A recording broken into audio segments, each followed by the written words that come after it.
podcast is intended for mature audiences. The views and opinions expressed are those of the panelists and do not reflect in any way those of the podcast partners, sponsors, or affiliates. Enjoy. Hi, this is Michael Buffer, and you're listening to the voice of the people. Let's get ready for Boxing Voice. Every day I'm hustling, hustling, hustling, hustling, hustling, hustling, hustling, hustling, hustling, hustling, hustling. Hey, Daddy. Every day I'm This is hustling. Dazn. Every day I'm No matter what nobody say, man. Spirit, can't nobody fuck with me, man. You know, I can't be fucked with, you know.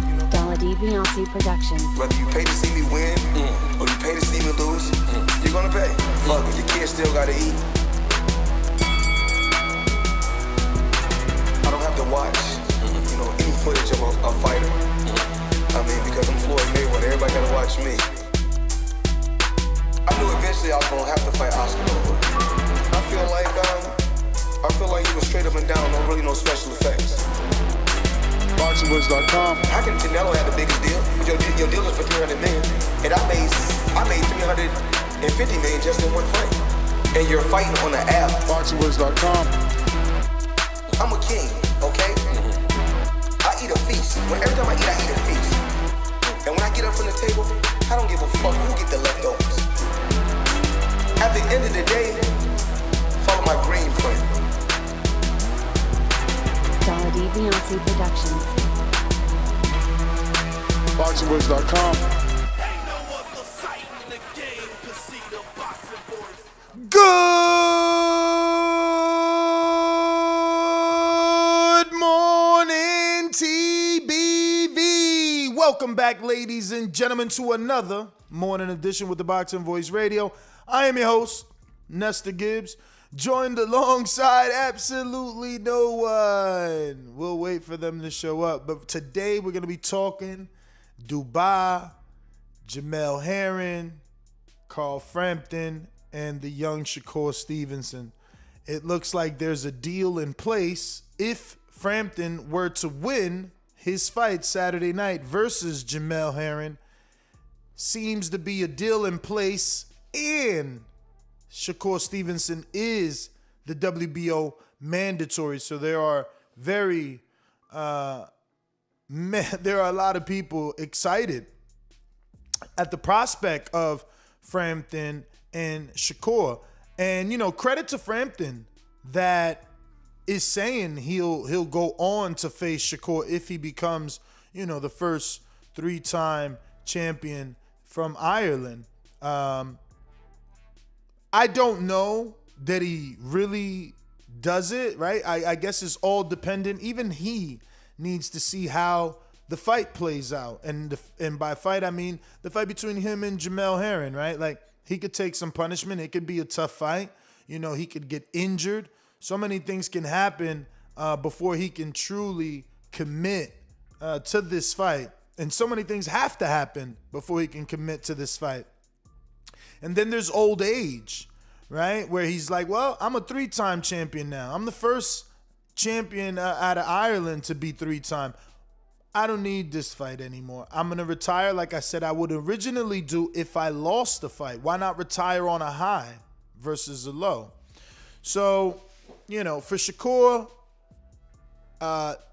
maybe he gets a shot at Frampton and maybe not, right? Maybe he gets an opportunity and maybe he doesn't.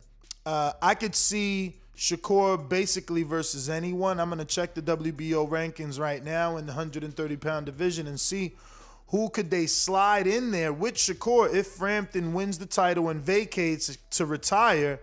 You know, at 130, it would only be the number 2, Jeremiah Nakatilia.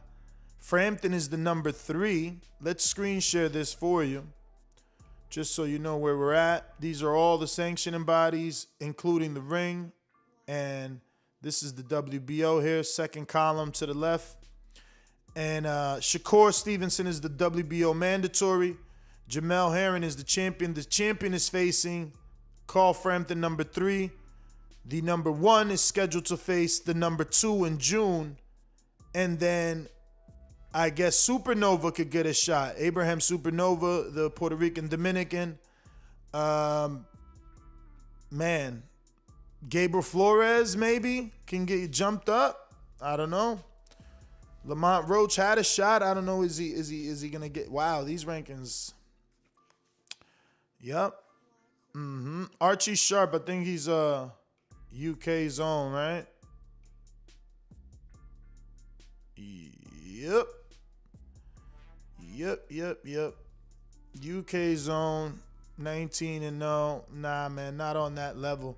I don't know, man.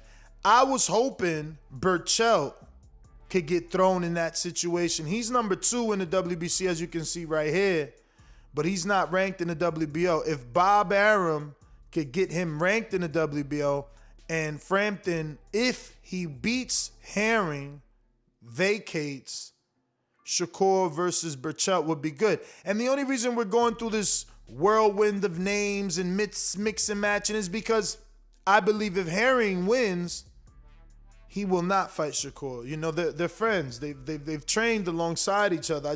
I don't see it. Shakur is willing to fight him because he's trying to make legacy. You know, but I don't think Herring will be willing to fight Shakur. It's a tough fight.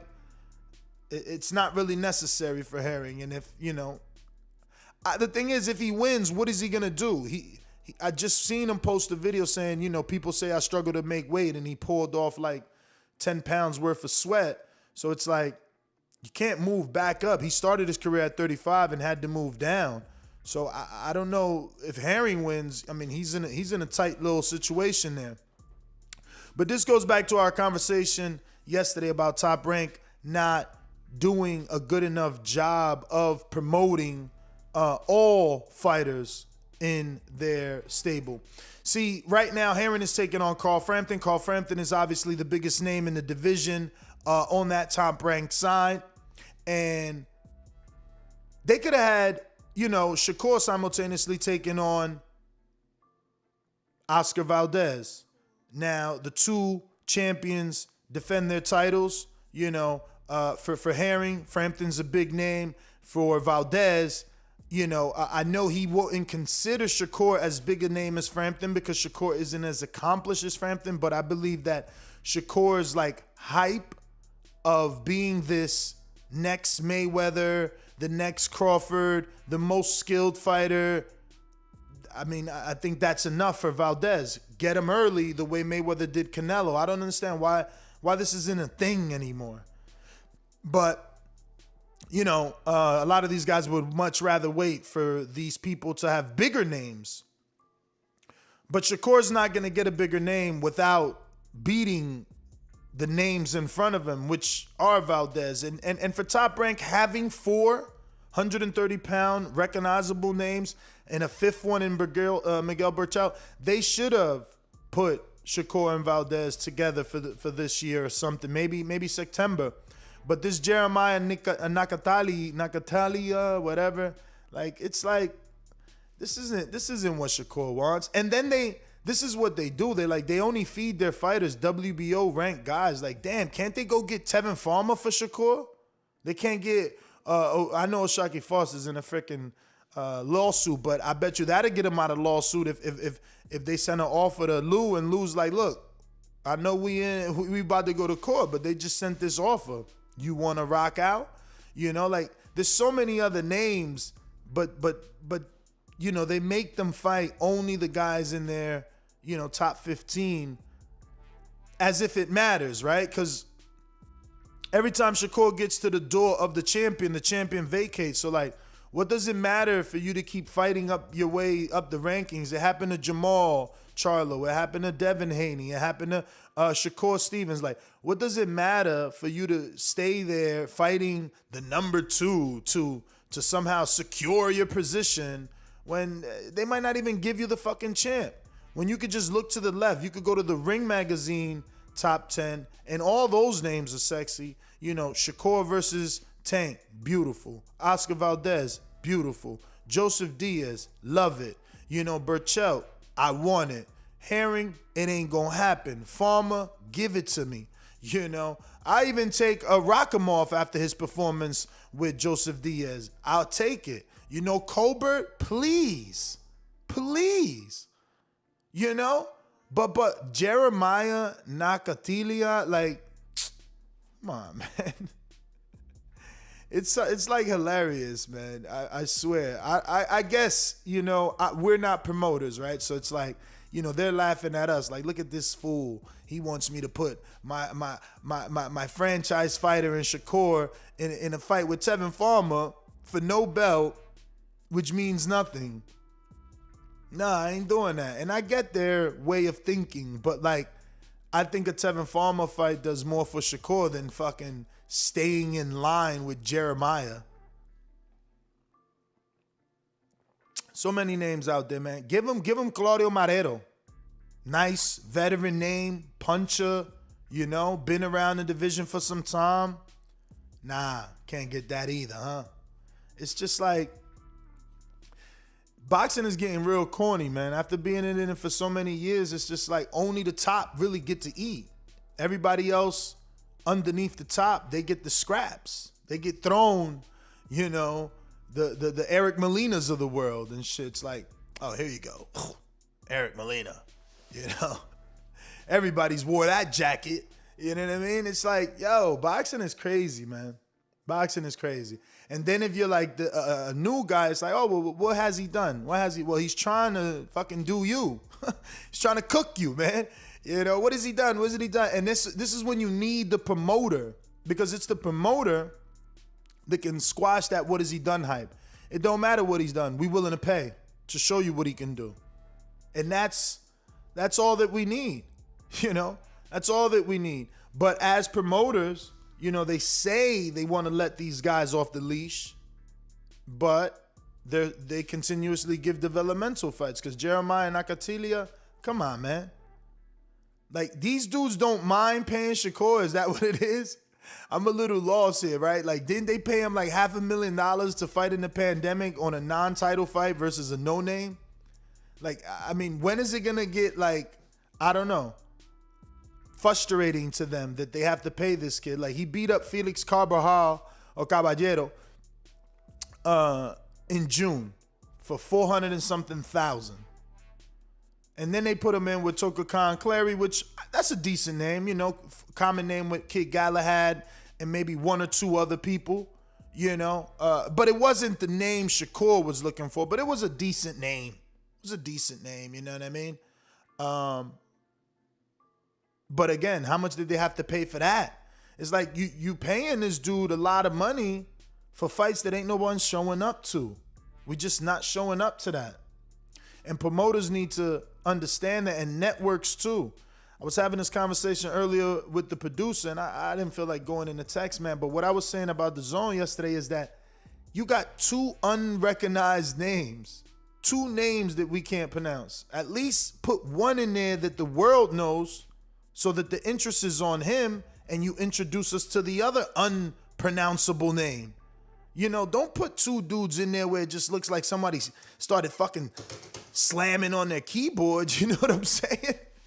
Fix that up, man. Fix that up. Like, yo, at least as well, like, promoters, smarten up, man. Where's your social media managers and like, I don't know, publicists at?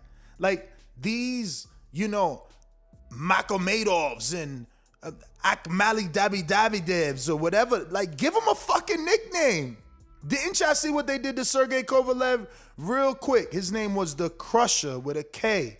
Crusher Kovalev. Then you start hearing them talk, man. Like, yo, we need some sort of gimmick. I'm sorry. That's what we are, bro. Like, we are passing consumers. You have to get us to stop. There's so much for me to do at the same time as these cards. You have to ensure that I come to your network. You have to ensure that I come to see your programming. Do that. Do that. Let me tell you, man. I've been with AT&T I don't know how many years, man. You guys heard me the other day. I made the switch. And it goes to my point. Look at all that these other companies are trying to do to get you out of your contract. You understand? They value customers, right? So if you're with said company, they're willing to give you $900 to get out of your contract, right?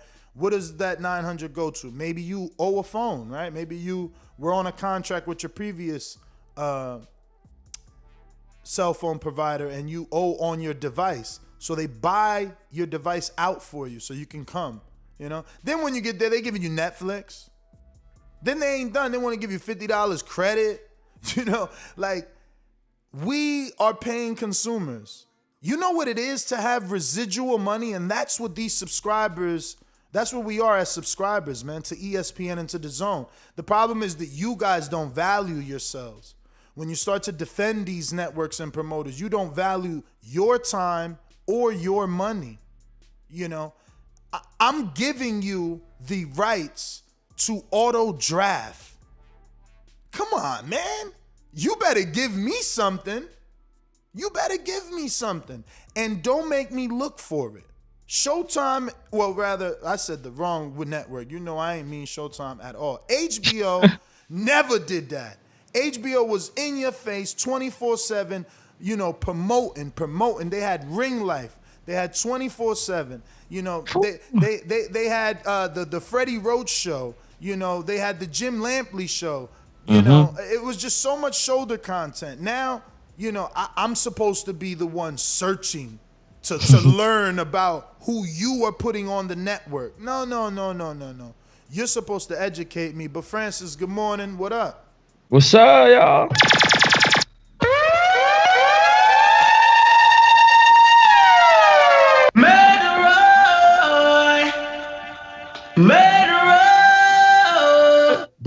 Bullet, big up yourself. What are there? Y'all there, bro. Big up your damn self. We appreciate you so much for tuning in.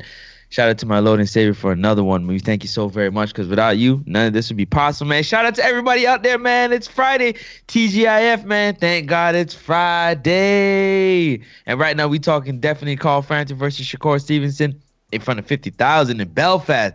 That was supposed to happen before, but, you know, if that can happen, that would be amazing. One, for Shakur, you know what I'm saying, to kind of build onto his legacy as being a global, a world phenomenon fighter, you know what I'm saying, fighting in Belfast, fighting here, fighting there. So shout out to Shakur Stevenson if he can make that happen.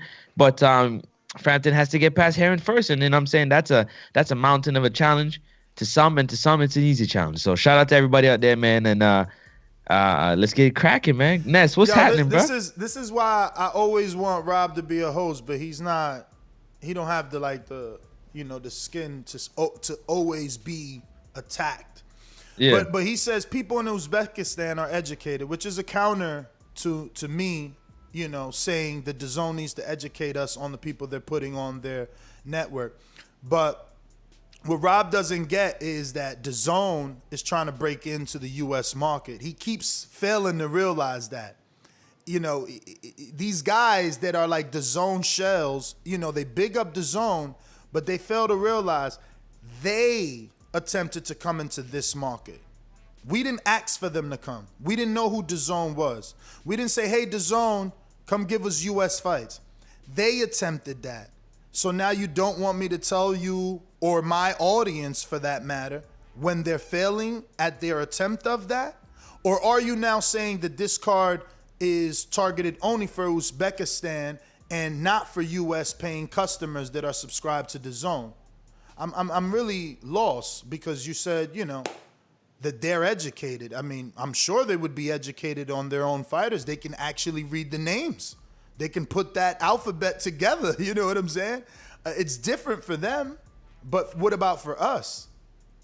What about for us? That's what's important. Yep. And you know, it may sound like I'm in a bubble, but I'm not. When Mario tried to pin me to one, I seen both of the co-main and main event. I can't pronounce the name, but I seen their two last fights. And that's why I'm making such a fuss, because you put them in with a Danny Roman, you put them in with an Eric Walker, and now you're going to this. You know, this is like, okay, what is this? You know, You're supposed to dangle the carrot, not, you know, give the carrot to the person and let them eat it, because why am I coming back? This doesn't get me back. But I understand I've upset a few DAZN shells, and unhappy people that wanted the zone to take over. I want them to take over. Hand to God. I want one entity to be controlling boxing. If it's the zone, amen, thank you, Jesus.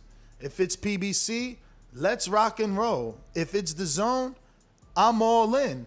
I mean, Top Rank, I'm all in. But we do need better control, you know, and some tweaking. And some of those tweaks can be, you know, a little bit of publicity.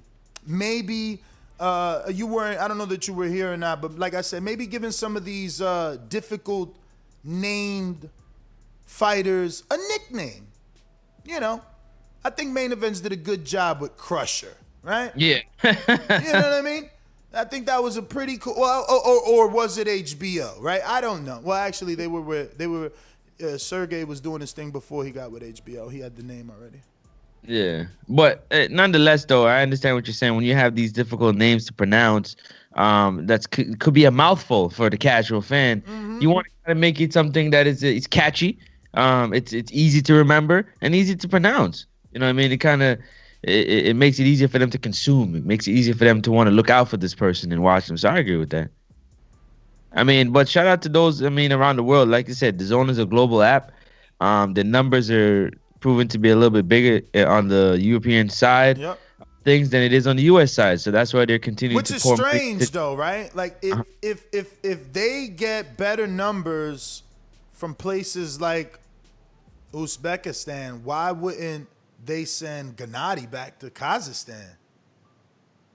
Like, he's got to be the biggest star. Yeah, that would make sense. He's got to be the biggest star in and around that area of any stands. You know what I'm saying? Like, because they've been talking about that for a while. Remember, I think Billy Joe signed twice for a Kazakhstanian fight with Gennady, you know, and it never really happened. Not to say that those negotiations were with DAZN or anything. I really don't really remember, but I know that Billy was in line for a Gennady fight like twice in Kazakhstan, which never happened. Yeah, but I wonder how's the pandemic over there since they're going over there. That would be good to know. Like, what is anybody know in the chat what's going on over there in Uzbekistan, man? Let us know what's popping. And what about in Dubai, Mitty? I know you there, man. Send me like a message or something, just to inform the audience, right? Because like, did they go to Dubai for Frampton and Herring for money, or are they able to have fans out there as well? Well, you know, anytime they go over into the, you know what I'm saying, that's into the oil country, it's usually for the money, but the fans should be in attendance, man. I don't see nothing wrong. I don't think it's shut down like that, to be honest with you. Dubai? I doubt it. Did you see the picture of, let me see if I can find that picture. Pull that up for me. Is the picture of Frampton and Herring at the face-off. Damn, this is not the one I want, man. Let me see if I could do the hashtag, because the Prince looks so funny, bro. Like in a like excited way. Like the way he's looking at Frampton and Herring is like he's so sure they about to have like this barn burner. I wish I could find a pic. I had seen it on Twitter. They're yesterday. Like that for most fight. Didn't you see how excited the last Prince was for when AJ went? Man, they love that combat stuff, man. This is it right here, I think. They get they get happy, man. This one is and there's a lot of Princes out there. Jeez. Yo, look at this. It's actually on Frampton's page. I didn't know. Now I know how I bumped into it. Look at this guy, the way he's like, he got the little eyes like, yeah, it's about to go down. And then Herring's so much taller, you know, and you know, throughout the years, I've learned to realize that height means absolutely nothing. Sometimes it can be a disadvantage for certain fighters. They get beat to the body because they're so much taller than their opponent, man. I used to be like, oh, he's taller, he's longer, and I don't know, man. A good little man always beats a tall man, is what it seems like. But that Prince is definitely excited.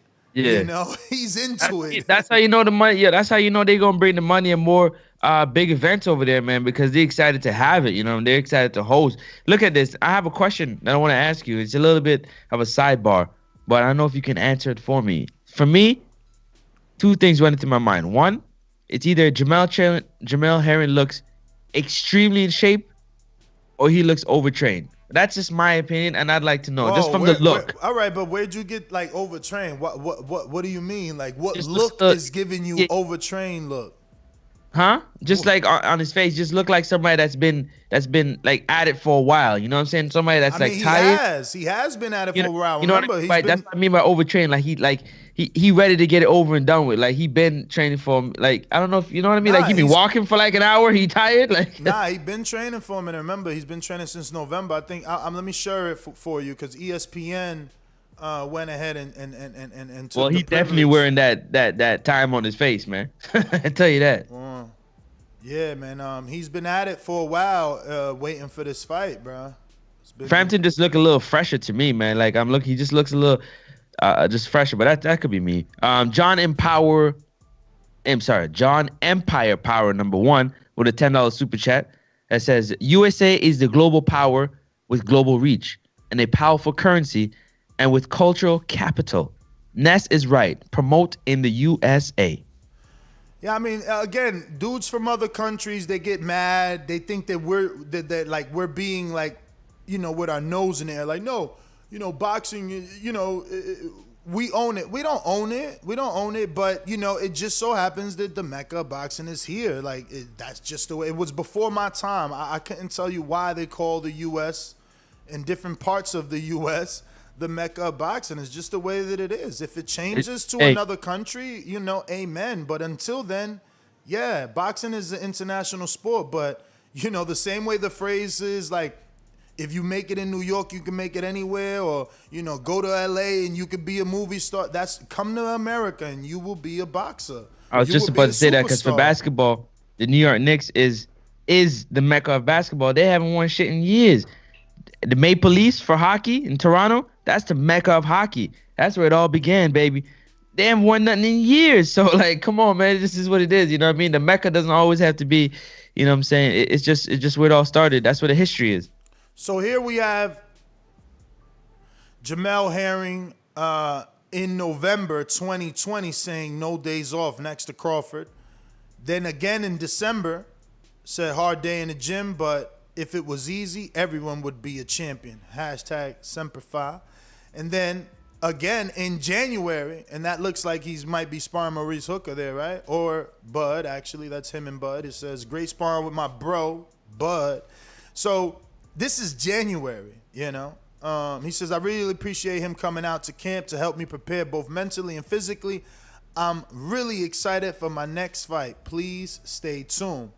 So again, making the case for you is ESPN showing you just how long he's been in camp. Now here he is again in February saying, good morning, run up the mountains with my brother Bud. Now we're in March. Now we're in March. It's literally April. So November, all of December, all of January, all of February. I was watching the press conference and I'm seeing him sitting beside Bomac and I'm looking at him like, yo, it's either Herring's in like he's either in peak shape or bro looks overtrained. Like he looked tired, man. He looked drained. But I hope that's not just true, be my eye test. I hope not. For obviously, we want to see him put on a stellar performance, man. I just hope that ain't the case, and you know what I'm saying. We don't hear that after the fight, but I just thought I'd bring it up. It's something that came to my mind. I've been thinking about it, and yeah, man. Yeah, man, you're poisoning everyone's minds, man. Yo, Ronald Finkley with the super. Did you get that super chat? No, I didn't. Yeah, Ronald Finkley with $2 super chat that says Shakur got Valdez shook. No, yeah. I don't know what I said no for. Let me see. We got sent some audio. Let's see what this is about. Welcome to the official weigh-in, Jamel Sympathy Herring! Is that how you say it? Sympathy? No. I'm pretty sure they fucked that up. I thought it was. Hell yeah. I thought it was like Semper Fi. Please welcome to the official weigh-in. Oh my. Yo, you called them sympathy or sympathy? What do you say there? Sympathy. What in the world? But yeah, man. So I love that Frampton is baiting Shakur in, because we ain't talk about that. Very strategic of him to say certain quotes before the fight, how he believes 50,000 people will be in Belfast for this fight.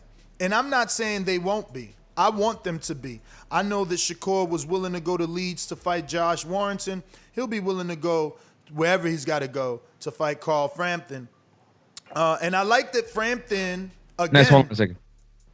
No, keep going. I like that Frampton, again, is baiting him in, bringing him over to his home territory so that he can have that, A-side advantage. So I love it, man. I love it. Let me go get my first guest, man, before he think I'm over here playing. I'm going to just hit him up. I hit him up. Oh, he's on the phone, this guy? All right. Well, that's what happens when we short. Let me see.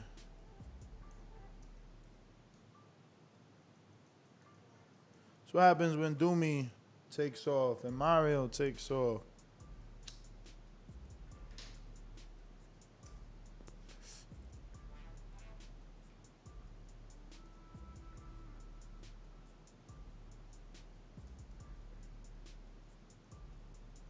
Well, if you're just tuning in, we're talking Carl Frampton, Jamel Herring, and Shakur Stevens. Shakur Stevens is the mandatory for the WBO.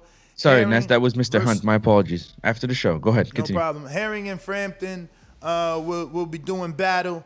And if Frampton wins, he believes he can host that fight versus he and Shakur in Belfast in front of 50,000 fans. Do you think that, what is your projected date? Frampton wins Saturday night. When do you think he and Shakur get in the ring? I'd say late. I would say if it happens by October, November 2021, that would be right after that whole Canelo. Excuse me for saying circus, but the whole Canelo show comes and goes. It's a perfect time for them to bring that fight up, man. That would be that next Mexican fighter, great fighter, fighting another slick, maybe Mexican, Jesus. Another European fighter fighting a slick black fighter. In Belfast, correct? You're talking about Frampton, right? In Belfast. Yeah, November, December, that'd be a good time. That'd be good too, because that'll be right after Josh Taylor fights Ramirez. So if he wins, he'll be like the king of Ireland. So that'll be a good fight. The country will be buzzing. I wonder what's the situation in Belfast right now, because 50,000 sounds like no pandemic. Hell yeah. So love it, man. We love it. We love it. What do you guys think, man? What month do you guys think that will happen in? We on froze. What's good? What up? Can't see you right. I don't know if you got your camera on or something, but let me see. Oh, there we go. Yeah. Gentlemen, allow me to bring on the trainer of Demetrius Andrade, Mike Velos. Mike, how are you? Good morning. Thank you for taking out the time to come on the program and talk a little bit of boxing with us. How are things going with yourself? Great. Good morning, gentlemen. A little cold this morning, but it's to be expected in New England. Yo, it is cold, and it hit me all the way. I'm all the way in Florida, man. I'm from the tri-state area, but I relocated this year, and it's a little chilly even in Florida early this morning, man. So listen, I wanted to get you on because obviously I feel like you go. I don't want to use the word underrated, but I want to use the word like unnoticed, maybe, Under the radar? Under the radar as well. That'll work. Underrated. Underrated I don't want to say. I want to say he just hasn't reached like the Freddie Roaches and the Robert Garcia. It took time for them to get there, and it's gonna take maybe more than just one fighter, unless your fighter beats Canelo. Unless he beats Canelo, though. I mean, he beats the top, the world's gonna know who you are. But I think what drew me to you is that you look so young, Mike. How old are you? 36. Oh wow, you are young. Holy smokes, man. And you've been doing this with Boo Boo since he was young. Like, can you give me that story? How'd you hook up with him, and how'd you get a guy that is as talented as he is to to train with you when you don't seem to be too much older than? I mean, how old is Boo Boo, right? He's at least 30, no? Mm-hmm. Yeah. Oh, we man. grew up in the same gym. Okay. We grew up in the same gym. So he of course was younger than me. When I first met him, I was 13 at the time. Wow. So he must have been around, I want to say, like 11 at the time when I met him. Yeah. So we grew up in the same gym. His father helped me out. Also, another trainer by the name of Jose Santos helped me out develop my boxing knowledge and game. And after a while, it was just his father was like, "Yo, come over here. I want to show you a few things." And the rest is history, brother. So That's what you call from the mud right there, man. I just had to shout that out. That's what's up. Go ahead, Ness. So when did you take over full time? Because I remember a Huntington, New York fight. I think Demetrius Andrade fought on Algeria and him were on the same card, and Virgil Hunter might have been the trainer for Andrade at the time, and at one point even Andre Rozier helped out, and the father helped. Like, when did you take over full time? I've always been around, even when he was with Virgil and them. I've always stayed in the New England area when he went out to California for a little while, because around that time, him and his dad had a little, I wouldn't say a falling out. You know, fathers and son in this business, they had their moments. Yep. So he went off to continue his career, because remember, it is his career, so train don't stop. But we've always kept in contact between the years during that time. And I never really left his side. I always was in the back of, was always in his corner telling him, "Yo, just keep doing your thing." Of course, it's a workout, and by the grace of God, it has. So, like I say, I tell everybody, at the end of the day, his father is the man that taught him everything. You know, I was just lucky enough to be accepted in the family, in the corner. So I maintain the man. And my knowledge has grown exponentially with their help. So, I'm blessed. So everybody would say I'm lucky, and I say I'm just blessed, brother. Nah, man. To be around greatness. Amen to that. Listen, so I seeked you out because I watched the Chris Mannix interview that Demetrius Andrade did with Chris on Dazn, and then I watched the Brian Custard one that he did on Last Stand Podcast. And, you know, it's not like I haven't met Demetrius. You know, I got my own interviews with him that have went pretty viral, him taking some shots at Canelo. You know, I've been around his career for a long time, before the dreads, you know, so, right. but I felt like I seen something different in him in this Brian Custard interview. Did you happen to catch it? I've caught bits and pieces. Like, somebody sent me half a snippet when he was going. When he was imitating Charlo, I bet. Not really going. Yeah. That's what I caught. I didn't catch the whole thing yet, but it was, from what I did see, it's an awesome interview. It was. Let me ask you a side question. At this point, is it like difficult to go and look for any interviews he's doing because you kind of live in the life with him? I wouldn't say it's difficult. It's like, with all the other stuff around, I really don't pay attention to too many interviews. The man does so many interviews, really, because any people that hit him up, he does an interview with them. So every day there's a new interview or a new little snippet of something, or a couple of my people around the state send me something new. Mm-hmm. Well, I just look at it like, damn, but what else you gonna say? Well, it was a fantastic interview, man. He showed so much personality. I started telling my audience, I believe he has like a career in stand-up, man. I didn't know he was that funny. Impersonations. Oh, and the man's hilarious. Hilarious. The man's bro. hilarious. Him and his father need their own reality TV show. I'm telling you that. Yo, you got to see when they're going in. He's funny, man. So, do you watch tape, Mr. Velos? I do. I do. I'm usually mostly the one that watch most of the tape on fighters. Okay. And again, you didn't watch the interview, but I'm sure Andre has expressed this to you, and if not, I'm going to give you the general gist of what was said. Brian Custard asked him a question about a comment that Andre had made calling Dominic Ingle, the trainer of Billy Joe Saunders, the drug king.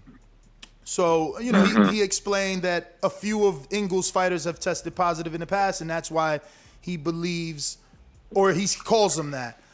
Do you hold that same opinion? Do you think that Ingle's fighters are or can be shady because of the past? I mean, I wouldn't say they can be, but if the shoe fits, you know, as they say, walks like a duck, quacks like a duck. Usually is a duck, but I'm not saying per se, but I wouldn't put it past them. This game is a dirty game at the end of the day, so any edge that somebody can get, if they can get away with it, that's why we have the VADA testing now. All right. And do you believe, and that, you know what? I'm glad you brought that up, because in that interview, he let us know. I didn't know that. You see, that should have been something he was saying. He's paying for people's VADA and his own. That's amazing, man. Yes, we are. Yep. I mean, he should have been, that should have been a headline. Let me tell you, no one is doing that. That should have been a headline, that he's willing to pay for his opponent's VADA and his own. That's a beautiful thing, man. That's a man that doesn't want to be cheated and wants to be on an even playing field, man. And he needs to get more respect for that, because there's not many people doing that. So I was going somewhere else when you said that, which where were you was going? Rolling. Go ahead. It was going to Liam Williams, and do you believe he has real power, since you do watch tape, but you also said if it quacks like a duck, then it's a duck? Mm-hmm. No, it's the man seems like he has general power. I don't see him with the real explosive like Triple G wow power, but I mean, he got a punch. He's got, but like I said, it depends on the opposition. When the opposition is his level or above, you don't really see that power come into play, because the guys know how to roll with the punches, move, block, not stand there. The majority, going back to Liam Smith, you didn't knock him out. Mm-hmm. And the guys, if you look at that fight, a guy looked physically smaller than you, and you couldn't put him on his ass or nothing. So yeah, I'm not gonna take nothing away from him. He does have, I believe he has about 14 KOs on his record. Kudos to him, but I don't really think he has devastating power. He said he's gonna smash my boy. I doubt that. We'll see. You gotta really land something flush. But not taking anything away from his record. I just don't see it per se to him landing anything underneath his hand clean. What did you think? You guys are gonna see some shit. What did you? I mean, but that's it. That's all. That's it. All right, go on there. Sorry, I'm sorry. I didn't know you weren't done. And Francis, if you want to jump in, go ahead. I don't want to hog. Go ahead. You good. Continue. No, continue. You're piggybacking. You sure? I don't want you to lose your thought, man. No, positive. We good. So I guess I was gonna go into asking for your thoughts on Andre versus Keeler performance. I feel like, you know, I kind of got like disappointed in that performance, you know, like, and look, I'm not a fighter, so I'm not trying to offend, but like, you know, he looked a little wild. If that, am I right there? Do you think he was, or was he just going for the kill? He was a little excited. Bull came out all engines firing, so he wanted to prove a statement. Like, if you really go back to that second knockdown that we dropped Keeler with, really count. If you do your own little count, I counted to 11. As soon as Keeler's ass touched the canvas and his head hit the rope, I counted to 11. Like, even our manager even said it looked like the ref might have counted a little slower than usual. Not to say anything against, you know, but I thought he had him on in that second round. So, yeah, we're looking for that being said, oh, sorry, I won't talk. No, go ahead.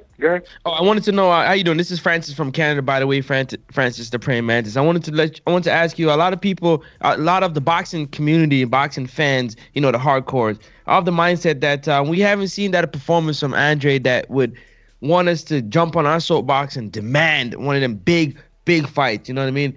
Is this the fight that we could look forward to Andre lighten up his name again in the boxing communities and circles? I'm looking forward to it. Also, we're looking to make a statement. Like, I know we're not looking for a KO, but if it presents itself, we're gonna take it. We're not gonna shy away from that. But I'm looking to we're looking to go 12 rounds. It goes earlier, but we are looking to make a statement, and they can't run from us after this. We're gonna get this out there. Who else are they gonna put in front of us? And I want to get this out. It's not us picking the fighters. We don't do all that shit. It's like whoever they put. It takes this whole boxing community that knows it takes two to tango. Not everybody wants to jump in the ring with Demetrius Andrews. I have to ask you a question, sir. With all due respect, I don't believe personally that Liam Williams is that fight that's going to get everybody to, unless it's a knockout, that's going to get everybody to say, oh, you need to fight Triple G, Canelo, one of those bigger names, Charlo, one of those bigger names next. Are you of the mindset that this is a name that can really make them, you know what I mean? No, I respect that. I don't, going into it, at first you wouldn't believe that because of the name, of course. Nobody really knows on this side of the pond, Liam Williams. Everybody's always saying this is just another pick'em fight. It's a tune-up, it's another bum. At the end of it, like I said, it's not us. It's not us. We tried it. We gave the offers out to other fighters. We don't get the same reciprocate. Everybody says we don't have a big draw. Sometimes it's not even us. It's really they don't want to fight us. Mr. Velos, go ahead. I was gonna say, let me ask you. Andre said on the Brian Custard interview, he was like, to me. And I'm quoting Andre, says, to me, $7 million is a lot of money. You tell me $7 million, I think that's a lot of money. Maybe it ain't a lot of money to Charlo. Maybe we need to offer him a little bit more. That's how we're going to get this fight. Do you believe $7 million was a fair offer to from Demetrius to Charlo, for Charlo to leave Showtime and come to Dazn? Or do you feel now, the way Andre feels now, that maybe they need to give him a little bit more? Then maybe this is a bigger fight than they thought. I mean that $7 million is a very, very appetizing offer, and it's also so that we would have went to them. It's not like it's in his contract. He doesn't have to fight on the zone. We could have went to Showtime or PBC if if it's all agreeable and lucrative for both parties. But I'd say $7 million is a hell of a fucking offer. But remember, the seven was going to have to be for Charlo to leave his network because Demetrius can't offer him $7 to go to Showtime. So he got to wait for an offer from Showtime. So that means the $7 that y'all offered him was for Charlo to come to Dazn. Mm-hmm. But I think it was a good offer too. But again, like let me have you think a little bit more on the subject, right? The way that I debated it with my audience and my co-host was, Dazn, the same broadcaster that Demetrius is, associated with, gave Mikey Garcia $7 million off a loss to fight Valdez after he lost to Earl on PBC. They gave him $7. And Dazn, they gave Kovalev $14 million. $14 million at that age after he looked the way he looked versus Anthony Yarde the fight before. Now, don't get me wrong. To me, that was a great win for Canelo because he just beat Anthony Yarde. But he almost lost to Anthony Yarde. Anthony Yarde the one gas, and Dazn still found $14 million for that fight. And guess what? None of them fights I mentioned was a unification. This would be a unification.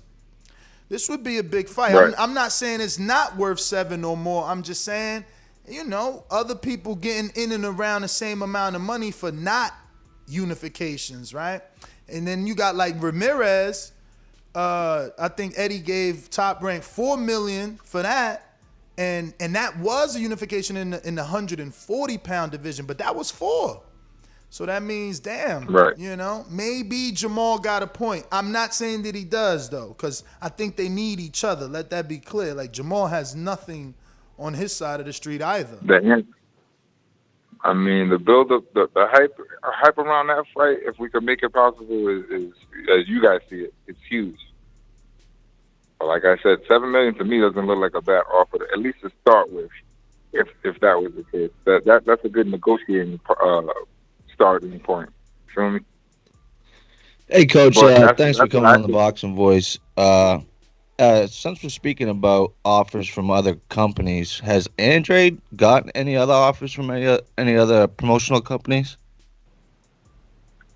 To my knowledge, I'm not too sure. I just for like the one fight, like what we were just speaking about. I mean, I think he's speaking directly, like, from, did you receive anything from Charlo's, like, to come to Showtime? Maybe No. Yes, that's exactly what I was asking. Thanks. Yeah. So Mike, man, you know Andre all his life, and obviously we talked about his personality, how funny he is. What do you think Eddie Hearn and Matchroom need to do as his promoter? Or is it someone else that needs to do something, not the promoter? Like, that was my question. What do you think needs to be done to get him, on that level? Can I piggyback off of that? Yeah, Can I piggyback off of that real quick? I just want to know, like, do you feel he has to do like a tour, like how how like and part of my expression, sir, like Flo used to, go out and about and be at basketball games and this event, making himself visible for the casual fans, to attach himself to him. Do you think that's something that maybe Andre has to try and do a little bit more, or is it on just the promotion? Eddie Hearn in Dazn. I feel it's more on the promotion side now. We've done stuff like that in the past and still not really reciprocated what we thought. But it wouldn't be another bad idea going on a little. He does that from time to time. Does a lot of community events out in his area and also in the Boston area. But yeah, it's more in you guys keep on pushing that question out there, making everybody uncomfortable. Because the more uncomfortable they get, the more they're gonna say, like, all right, well, so what is it? Nah, why ain't you guys getting he said that in the interview, man. When Brian asked him, like, what's it going to take? Andre said it's going to take for the people to get behind me, man. And since then, we talked about the Brian Custard interview, and now we've scheduled you, and we're gonna continue to try and do our part because it does sound. I appreciate that. Yeah, listen, I'm gonna be honest. I'm part of the problem, though. Like, I definitely have been on my soapbox. Like, come on, man, who Andre fought? Why he deserved Canelo? Like, I feel like all these young dudes sitting around waiting on Canelo. Meanwhile, he beating everybody. Like, they say the Callum Smiths and the Billy Joes are that Canelo's on a Euro tour, but like, why ain't nobody else fighting Callum Smith when he had the belt, or Billy Joe when he had the belt, or why ain't nobody else jump up to 175 and fight on? If Kovalev so old, why Jamal Charlo ain't do that shit? When I asked this trainer, I said, Ronnie, you think Jamal could have moved up the same day and beat? He said, I don't know. So then what the fuck? So how we not giving Canelo credit for it? You know what I mean? Like, I think everybody need to make their own lane, and that would be beautiful if the Charlo, Jamal and Andre did that. And he said it in one of his interviews. Like we can't stand around for Canelo all this whole time. We got to fight each other until he decides who we gonna fight. Well, I don't know, man. With Andre being such a great talker, somebody so eloquent, you know what I'm saying? Good looking dude, can fight amazingly. I don't understand how it's so hard for it to the drum to start beating louder and louder and louder on the fact that Andre is that type of fighter. Like, you know what I'm saying? He's proven everybody in the boxing circuit knows what type of talent Andre is. Come on, man. That's you playing like nobody don't know what boo-boo talent is. But at the end of the day, are they trying to like blackball him? Are they trying to like leave him till his prime is past? Like, I don't get it. Like, is the team gotta get more aggressive with pushing Andre? Like, what got to happen? Yeah, the team, not Andre. Like Eddie and the money, they need to get more aggressive with them offers, because Andre's already been to press conferences. He's already, called the Charlos out in Barclay hallways, and I mean, he can't keep doing that all his life. He need the backers. But Velos, let me ask you that, Mr. Velos. when you guys signed to Dazn, seeing Canelo and Billy and Callum and even Gennady, I'm sure you thought you was going to get those fights. Oh yeah, definitely. That was just, I thought it was, to me, it was like a kid on Christmas Day seeing all the presents under the tree. Like, all right, we gonna have a hell of a goddamn morning ripping all these shits apart. What's up? What's the first one we getting? And then to come to find out, like, nah, he's got his fight. He's got his fights on this corner. Triple G got his fight on that corner. You get this. And it started off nice. It started off nice because you guys were supposed to get Billy. It was Billy who tested positive for, like, you know, some nasal spray. Yeah. That shit was all set out. He tested positive for that PED. And then we fight a tough South African. And that man was tough. Arthur Cotton Dako was one hell of a fighter. Oh man, how do you pronounce his last name? Arthur Cotton Dako. Cotton Dako. I'm probably the only one that said it right because I asked him at the weigh-in, like, how do you pronounce it, man? I don't want to butcher your name. Oh man, I butcher it all the time. I call him like Akinwande. Man. Akinwande. I purposely call him Akinwande. When I tell you that guy was taller than what they said, and they said he was in height because the man looked like he grew a couple more inches. Dang, overnight, huh? But you see, so shouldn't you guys put your foot down? Because it's like you keep getting thrown these difficult fights that you won't get the credit for. Like, no one is out here saying like, yo, remember Andre beat that tall African Akinwande? Like, we not doing that. But and then the man didn't. You went in a tough fight with him. Mm-hmm. Like, and then we had Avakov that gave Billy Joe a hell of a fight. I still think But that was a fat Billy Joe, though, man. You know that was a fat Billy Joe. It's that Avakov is a hell of a fighter anyway. You gotta look at his resume. It wasn't just he didn't get outclassed. He looked somewhat doable. I'll tell you what. I'm one of them fans that if Andre does the job against Williams, that I'm going to be the one from the States to give him credit because I think this is going to be one of his toughest fights. I don't know about toughest. Oh, yeah, I believe so, a lot of people believe in that Williams hype because he was building up like he's the biggest and baddest, man. I got a question for you, gentlemen. What do you think we need? A devistating knockout? A domination performance? Listen, when Canelo fights the Liam Williams of the world, he knocks him out, man. When he fight Rocky Fielding, they get knocked out. Callum Smith knocked out. You know, when it's this level, Yeardom knocked out. Like, he don't play with the food, man. You gotta not play with the food. No offense, Ness. Williams ain't no Yildirim. Williams lost. Definitely not. But coach, Williams lost to Liam Smith, who Canelo bodied. So that's what I'm saying. Mm-hmm. So if you Andre, you got to do the same thing that Liam did because Canelo beat Liam. It's just that simple. Like, for me, I want Andre to look like Canelo versus Yeardom in this fight because if they say he's not on Andre's level and Andre is special, show you special. Because when Canelo get in there with someone who ain't on his level, man, it look like they ain't on their level. You know, when he in there with Laura, it's tight. When he in there with Triple G, it's tight. But when he in there with someone that ain't on his level, we know it's an ass whooping. I'll just be happy with a masterclass either way because Liam Williams is going to come forward all night. So I'd be happy with just a masterclass boxing performance. Like Billy Joe did to David Lemieux. I'd be excited for that. Yes, we beat Selecki with a jab. We beat Arthur with a jab. All these guys that they give us that give other fighters a hard time, he outclassed them one-handed sometimes. So, Coach, I got 2 questions from the people, and then we're going to wrap it up. We don't want to take too much more of your time. We got Big Casual that says, what's up, Coach? Which one of these 3 unification fights do you think Andre is most likely to get first? Charlo, Triple G, or Murata? And which order would you take them fights as his coach? In a perfect world, of course. In a perfect world, it'd be in a perfect world right now. Murata has a WBA, so I go with the WBA one just to get going.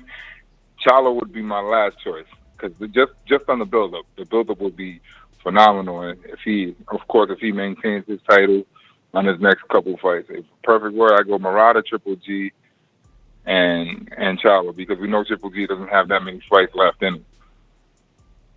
Side question. Trying to get paid in the end.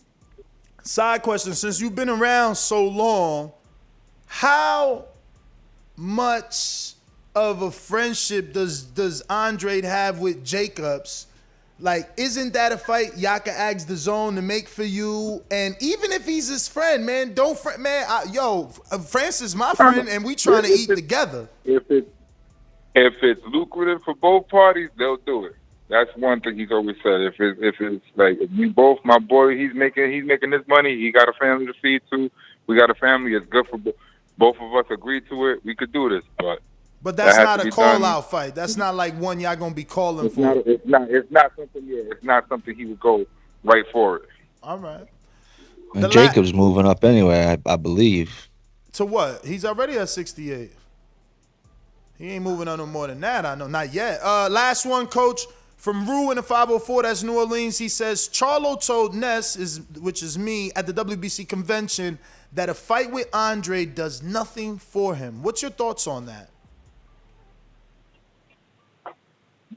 But this was 2019. This was 2019 in Mexico. That was back then. Now he's looking to say he wants to. He'd rather fight us and unify than fight David Benavidez. Because I guess that's a big boy thing. I would like to see that thing. Wait a minute. I'm about to put you in that situation. I'm about to put you in that. Do you think Andre could move up and beat David Benavidez? Yeah. So you said yeah casually, like you think you said yeah casually. So it's like so he's not a tough fight like who's the toughest fight for Andre at 68? At 68, wouldn't be too much of a tough fight, but it'd be a tough fight. I'm not saying he's gonna get demolished and get all that because everybody stands right in front of David. You got to move around on David. We could move for 12 rounds. Okay. And Charlo on the Last Stand podcast said that Keller Plant is too small, bro. Come on, he too small. Do you think Andre could beat Keller Plant? Because obviously Jamal feels he can beat Keller Plant. Caleb's a great fighter, great champion. We've had him in camp before. They've had a few hard rounds in between, and we'll keep that right there. Wow, so they worked already. Okay. All right. Yeah, a few things. You think?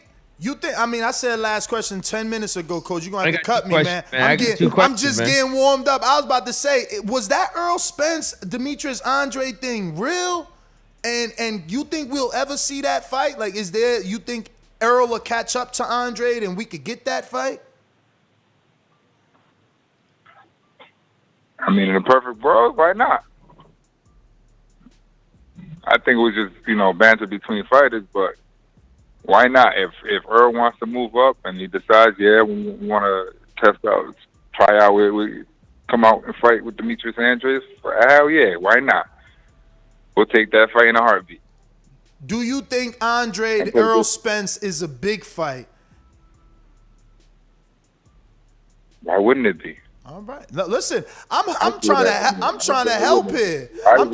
I'm trying to help here. Remember, Canelo already trying to sink his teeth into Earl Spence. So let's follow suit.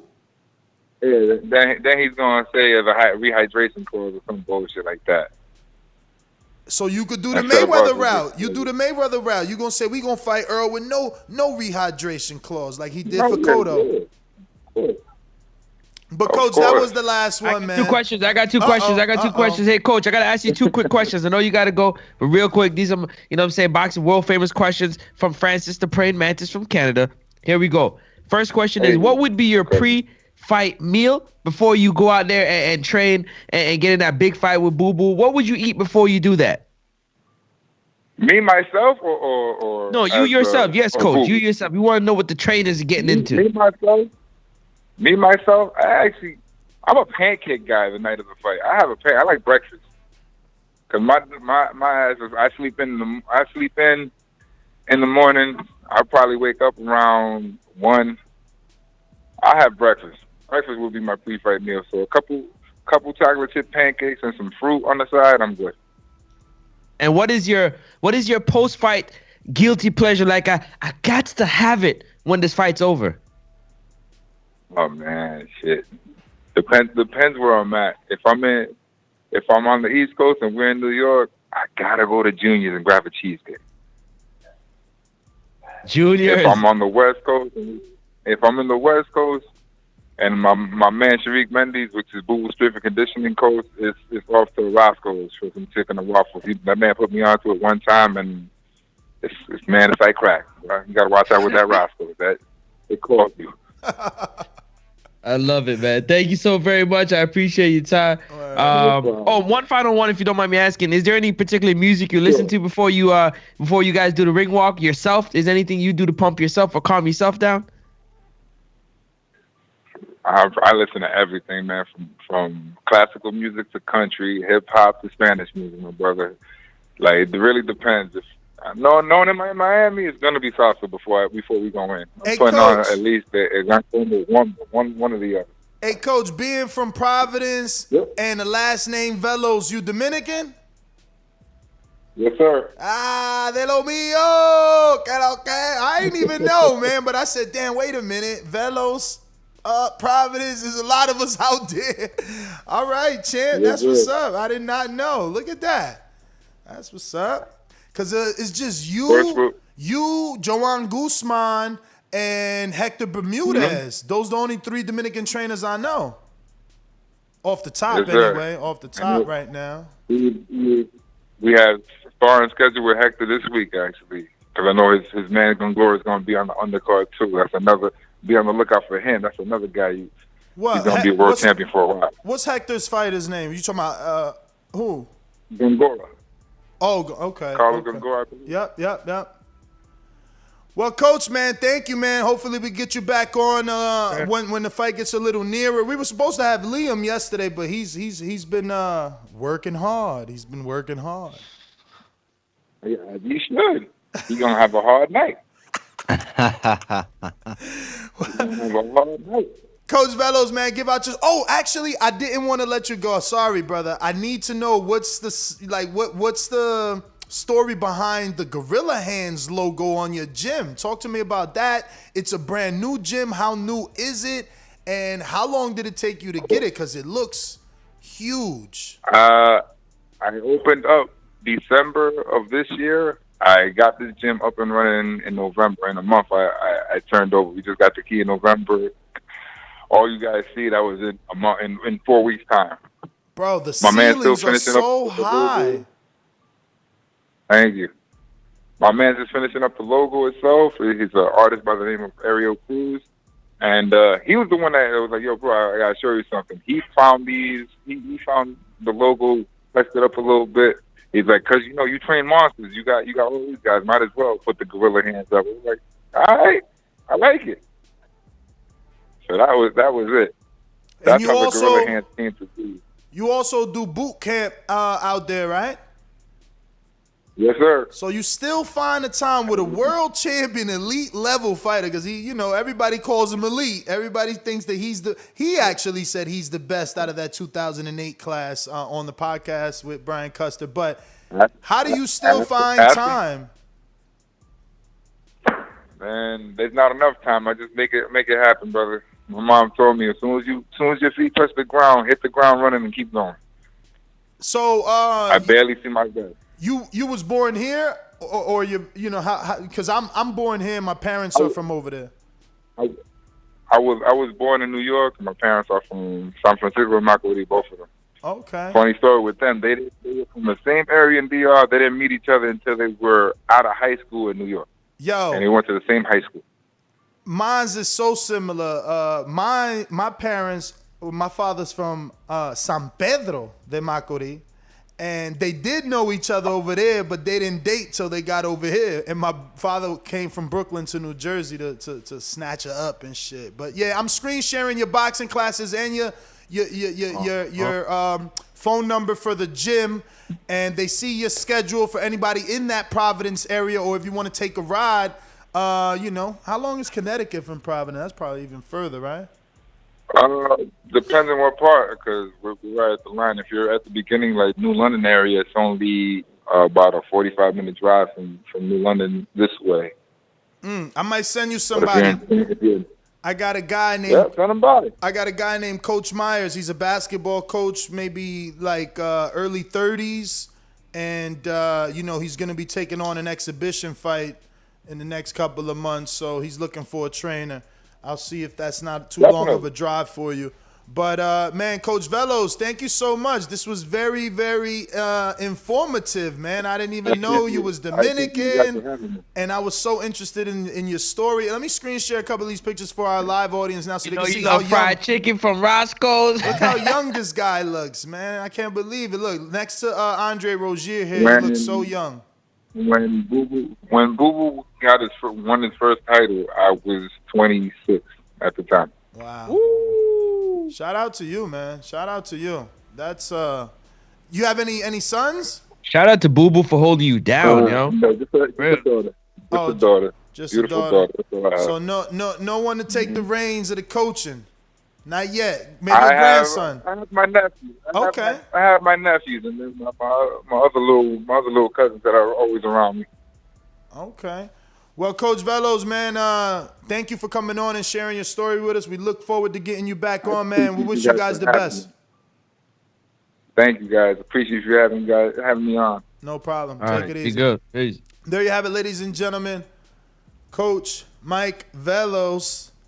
The coach of the what? Demetrius Andre, the WBO Boo Boo middleweight champion of the world. Yeah, man. After his episode, those two interviews, man, he's got me hooked, man. I'm in, man. I'm gonna do my part, man. And there's a lot of funny people in these chats. Oh my God, they're like, oh, Ness is all on the Andre train now, and it's like, yeah, am I not allowed as a boxing fan to change my mind? Am I not allowed as a boxing fan, like if you beat my favorite fighter, am I not allowed to now like the fighter that beat my favorite fighter? Like, boxing is so weird, man. It's definitely weird in that regard, for sure. For real, they be like tripping, like, yo, you can't be a fan if you ain't from that country. You can't do this, you can't do that. Sheesh. Chill. Come on, man. Y'all smash that thumbs up button if you haven't smashed it yet, man. Public service announcement. If you haven't smashed the subscribe button or the join button, this is the time that you go ahead and do that. You go out, you come back in, you hit those buttons and let YouTube know that you enjoy what you're watching and what you're listening to. Also, wherever you download a podcast, go ahead and do yourself a favor and do that. Tell a friend to tell a friend. We appreciate you, man. We're rocking out right now. We're about to go to the callers in a few minutes. We're about to wrap up our final thoughts. I'm assuming that's... Yeah, man, let's do it. I mean, for me, I guess the final thoughts are going to be, hopefully, if Herring wins, hopefully they find something else for Shakur at just as big as the WBO title at one of those two names. Well, hold on a second, Ness. You didn't even tell me what date you think this fight would happen. Sorry to cut you with Frampton and Shakur. I don't have no date, man, because I want it to happen when it's COVID is not holding it back. So it's and if my man believes that Belfast could do 50,000, then I want it to happen whenever that can happen, because that's what's biggest for the fight. So we go that route first. and then we'll double back and so we'll go Valdez first, and then we'll double back when it's possible and do that fight. Yeah. Just for the money. That's a bag fight. I mean, hell yeah. If Frampton wins, you ain't mad that Valdez is not fighting you. You know, Frampton is the bigger name, and now he's a champion, you know? And, you know, you fight him in front of 50,000, man, the stories will be wrote about what you did that night. And it's up to you. It's up to him to do what he's got to do, you know?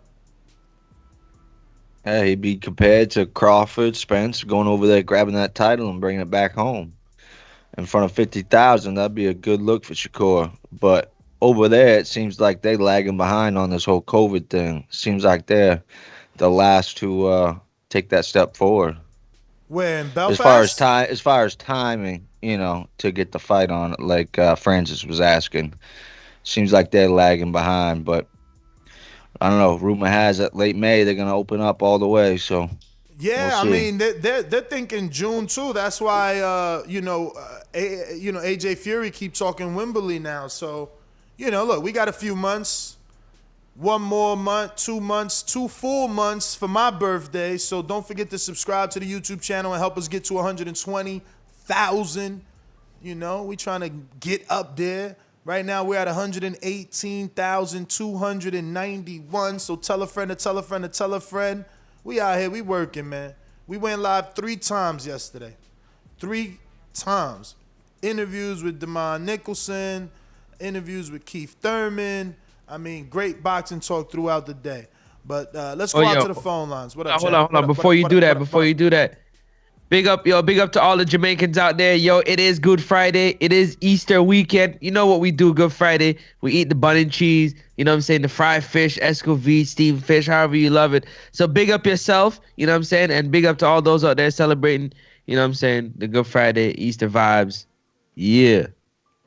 Go ahead. Yes, sir. Number to call in if you want to voice your opinion on this topic, 1-425-569-5241. Press 1 time to voice your opinion. You could also add Nestor Gibbs on Skype to be part of the conversation. Let's go to... You didn't give us the 5-star rating. Oh, Snokes. Yo, we need those 5-star ratings, man. Keep us number 1 on iTunes. Best boxing podcast. Let's go! Let's go! I'm ready! Remember to rate us 5 stars on iTunes. Subscribe to youtube.com/theboxingvoice for the latest and greatest interviews with your favorite fighters. Hold on, Ness. Hold on. What up? Hold on. Watertown? We got to do protect yourself at all times, man. Go for it. Protect yourself at all times. Hold on a sec. Yeah, sorry. So shout out to Adrian Clark. You know what I'm saying? Protect yourself at all times. Is going to be supporting our event. June 12th, Watertown, Wisconsin. 16-ounce gloves, headgear are going to be provided by Protect Yourself at all times. Shout out to them. And shout out to them for always, you know what I'm saying, supporting our events that we have coming up. Shout out to Bravos, who's going to be providing us with the waist protectors, ground protectors, whatever you want to call them. It's to protect your lower region from blows that you shouldn't be taking. So shout out to Bravos for stepping up. Shout out to Bravos for stepping up and and not getting stepping up and protecting our fighters and the people that support us. Also, shout out to you, the Patreons, the YouTube members, you, all you that sign up. You know, you hearing me, hear my voice. You hear my voice? Sign up, man. $200. Get in the ring and swing. Morehouse about to do it. He's training right now. He's hitting the heavy bag. He's doing his walks every day. He's eating right. You know what I'm saying? He putting on the beers. He's getting it popping. Somebody about to catch these hands for Morehouse. You can be one of those in front of 400-500 people at the bar in Wisconsin, live on BPE Network. Can't wait. Better than that, man. If that don't give you goosebumps, I don't know what will. You got to get there. And if you can't get there, click the button, man. BPE Network app. Ness, let's go. I was looking for the Adrian Clark sent us. We had something that we're supposed to read. I was looking for, but I couldn't find it. Well, what is the air date, right? It airs. The Protect Yourself at All Times series airs. I actually got the sneak April peek. 6th. It airs April 6th at 9 p.m. Eastern time. On the Fight Network. Yes. Yeah. It's a 7-part series, and it'll be airing on the Fight Network on their YouTube channel. And it'll be April 6th at 9 p.m. Eastern time. That's New York City time. So this is a series you don't want to miss. If you're into boxing, if you're a coach, if you're a dad, and you're taking your fighter through the amateurs, your son, this is all to help you maximize and not be taken advantage of. Remember, this series was created by fighters and boxing managers to educate people that are going to be potential fighters or that are fighters so that they don't get, again, taken advantage of. So if you know any fighter that is a relative or a friend of yours, you really want to recommend this because, again, this is going to give them the ability to do a little more for themselves without necessarily needing people, and also is going to educate them on the verbiage in some of these contracts so that they're not taken advantage of. Again. Yo, real quick, let me give Adrian Clark the proper due that is respected. He goes, make sure y'all tune in to Protect Yourself at All Time 7-part series that will be airing on the Fight Network YouTube channel on April 6th, 9 p.m. Eastern time. Trust me, this is a series premiere you don't want to miss. Check it out. Check it out. The Fight Network YouTube channel, April 6th, 9 p.m. 7-part series. Shout out to Adrian Clark and Protect Yourself at all times. Brow. Yeah, we should just get him on, man. Text to see if he awake. Yeah, let's make it happen, man. But in the meantime, we're going out to Essex, New Jersey. Did we do this already? Remember to rate us 5 stars on iTunes. You can do it again. Subscribe to youtube.com/theboxingvoice for the latest and greatest interviews with your favorite fighters. Thank you, Davidian. Thank you, Davidian. God bless you as well, my friend. And hope you enjoy the day. Yes, you know? yes. We got some I can't wait for the border to open, man. I'm going out to Davidian to get right in this boxing, man. We got some super chats. We got Coach Rivera that says, "Hey Mike, no se te olvides la camisa." Laughing my ass off. Damn, my bad, Coach. Yeah, Coach Rivera from Boston obviously knows Coach Mike Velos. We're going to Jordan Carter that says Chris Colbert beat Shakur Stevenson. Whoa, I can't. What? I won't even be picking that night. Those both my dudes. Yeah, you can't do that. Ain't doing that. We going out to New Jersey. Just like the king is what I mean. The king is what I mean. Hear he? Hey, yo, top of the morning. Hear ye. What up? Hey, yo, I'm just glad we talking about Shakur because, yo, it's a funny story, man. I was over at Primetime Chicken out in Garfield, New Jersey. You know what I'm saying? Maybe I get a free kill breast. You know what I'm saying? But I was over there. No bullshit. Chris Colbert was in the spot, and guess who walked in there? Who? One Shakur Stevenson. Ooh. Hey, listen, this is in Jersey. These guys are friends. I'm not saying that the money can't get in between that, but I don't see that fight happening. They might just get belted. And you know, sometimes the temperament, you see the temperament of fighters nowadays, you know, they're competitive, but sometimes they're more competitive than friendly. You know what I'm saying? So, but definitely two good fighters in the same neighborhood. You know, I heard Mario talking about the what was it, Valdez and Burchell. Yo, that was all duck sauce, man. Like, yo, Shakur, the one thing he has going for him, I think he can take the Andre Ward route in that he stays dignified. Whatever opponent you put in front of him, he's gonna make him look like he ain't supposed to be there, you know. And as he continue to move up, I think that's what he's gonna do. Are there tough matchups as he moves forward? Sure, but you're talking about much higher weights later in his career. But now it's a lot of work on the table. Shout out to Boo Boo Andre. What up? I hate that I did this. I'm just doing something in the back end and my brain's starting to click. How old are you? I'll be 40 this year. I'm 39. Oh man, what month you turn 40? August. So you still considered young.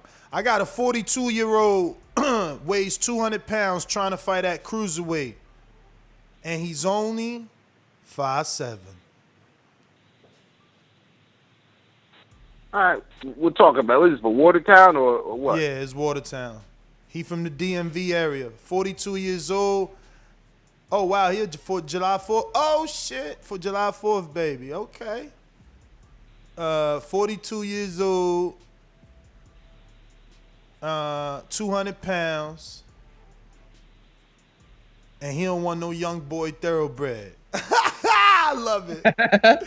He trying to join the 40 and over club. He ain't looking for no young boy thoroughbred neither. Nah, he just want to skydive to say he did it. I could dig that. Wow. Well, yeah, we'll talk about it because I'm back working too, so we'll talk about it, man. Oh, they got you back in the office? No more from home? Nah, yo, they got me back in 3 days a week. Okay. 3 days a week, and then as school starts to open up, going towards it ain't crazy right now, but it's it's about to pick back up, man. But it's cool. For sure, champ. Yo, tell your brother we said hello. Yeah, tell Jay say what up. No doubt, man. All right. For sure, man. Appreciate y'all fellas, man. You too. Next, I'm gonna text you, man. I'm gonna send you some footage and we'll talk about that. For sure. Listen, if you on Blog Talk, don't forget to press 1. That's gonna let us know that you want to talk. The number to call in once again, 1-425-569-5241. Press 1 one time. Voice your opinion right here on the Voice of the People hotline. You can call from anywhere in the world. Also by adding Nesta Gibbs on Skype. We're going out to Cincinnati zone. Hey, whole nother time zone. Jumped up from back with our mind on. Can't play when you here, get your life stole. If you bring it here, then the price grow. Folks jabbing and punching the line long. I drop a pigeon, let 9 go. We slap with the thick glass and white go. This only happens in Ohio. Yes, Francis. Good morning. What's up? Moore's house in the building too. What up, Morris House? I'm on the road. I ain't looking at a YouTube. What's good, player? What's good? Stay safe.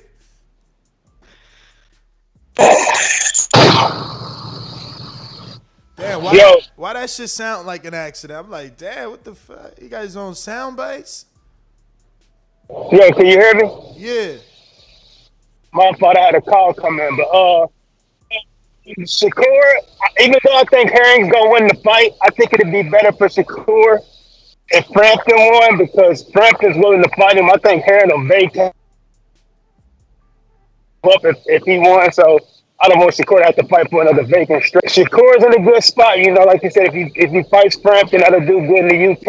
And even if he don't get to fight Frampton, he's got some options. He's got like that beef with Buddy, so he can fight Blue Nose in a decent little fight. You got like guys like Abraham Nova over there, who's pretty good at 130. So he's got some fights he can make in the meantime as they build that Valdez fight up. Because I do agree that fight would be better if Shakur came in with a belt and it's a unification with him and Valdez. So those are a couple of fights I'd like to see that's on his side of the street. Maybe Blue Nose and Abraham Nova if he can't get Frampton or the Herring winning next, which he should. But right now they're talking about he's supposed to be fighting an African kid named Nakatilia or some shit like that.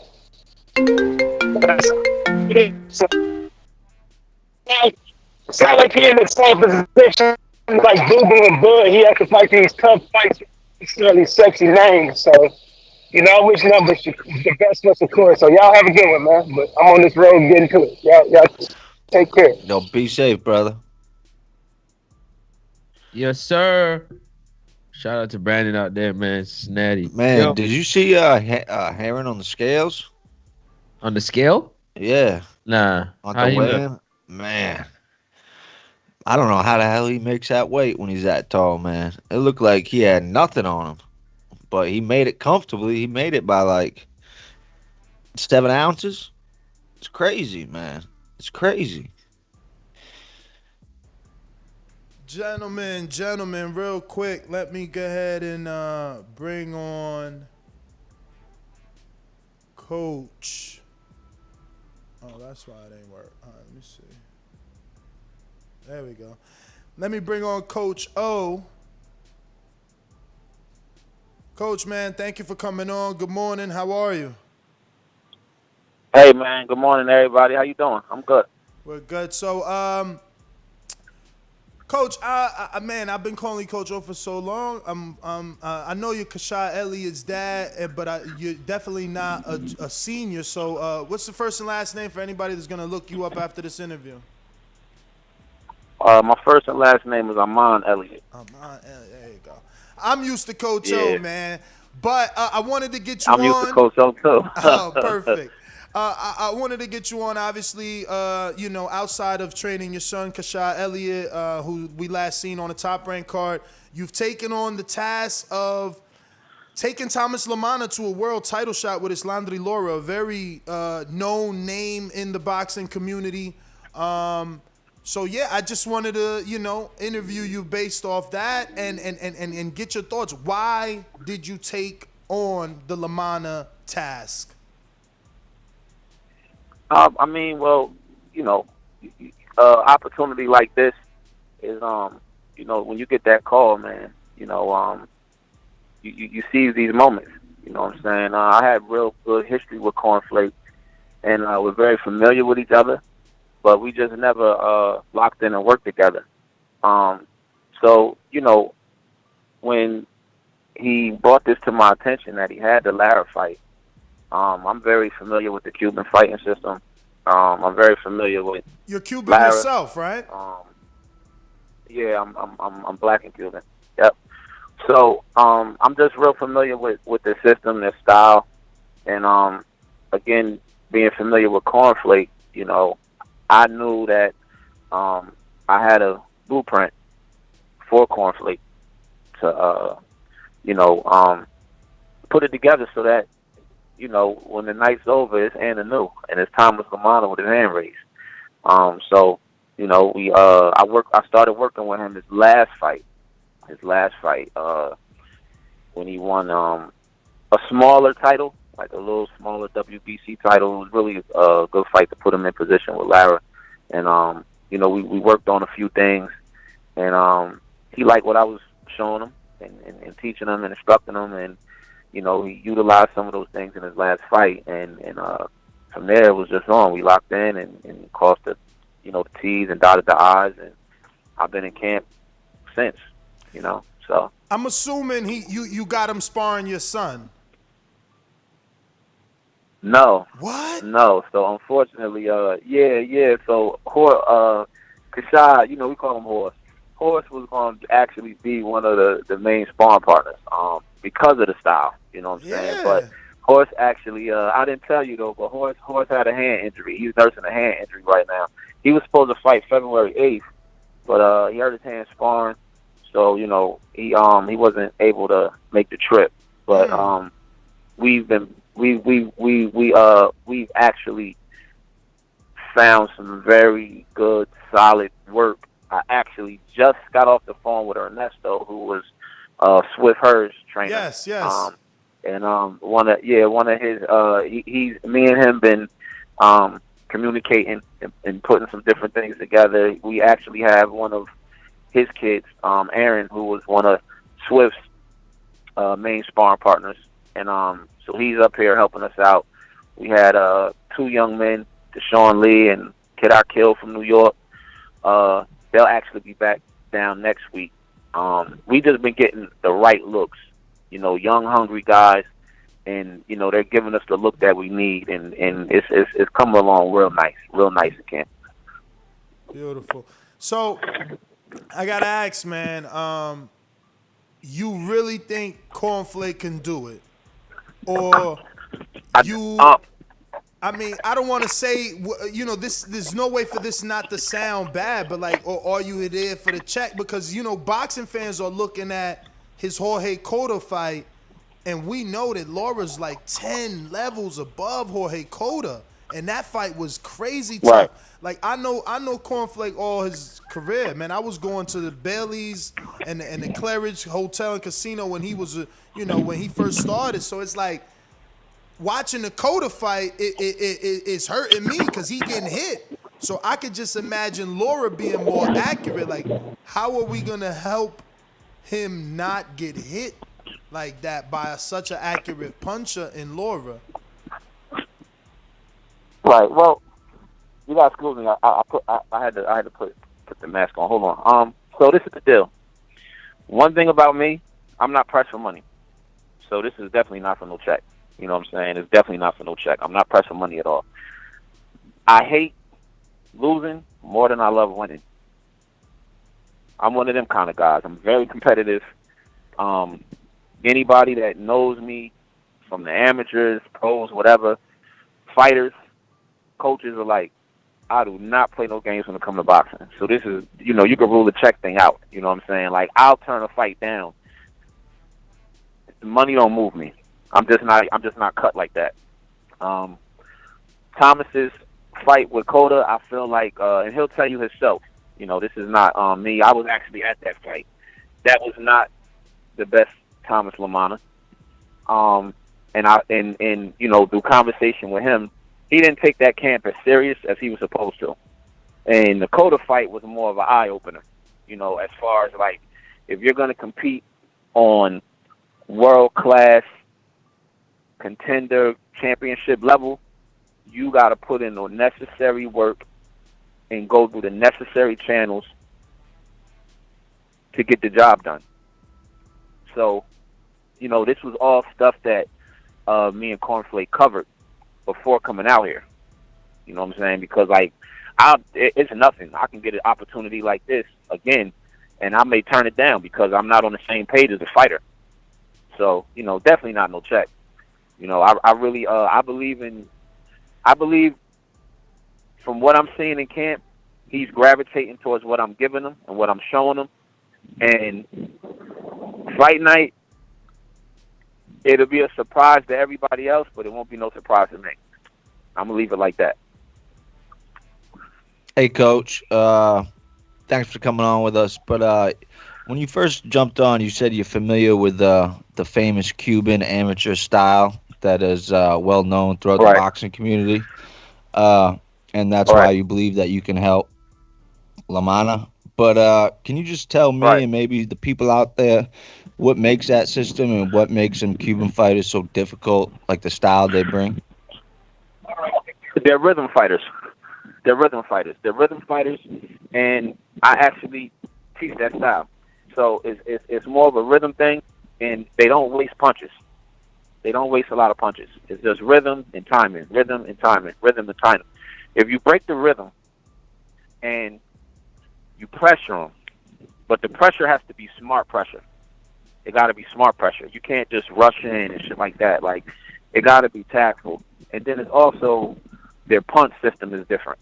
Now, obviously, the amateurs change when you go to the pros. You know what I'm saying? But it's still pretty much the same formula. So it's just tactful pressure. That's how Swift beat him. That's how Canelo beat him. And with Lara, Lara is a master of what he does. Hold up, Coach. Go ahead. I got to get my little controversial clip. So you think Canelo beat Lara? Because there's a lot of boxing fans that think Lara beat Canelo. I think Canelo beat Lara as well, but I just want to be clear on what you saw. Especially since you're watching tape. I think it was a close fight. It was a very close fight, and I could actually see where people would feel Lara won the fight. But it's professional boxing. It's not amateur boxing. And that's the difference.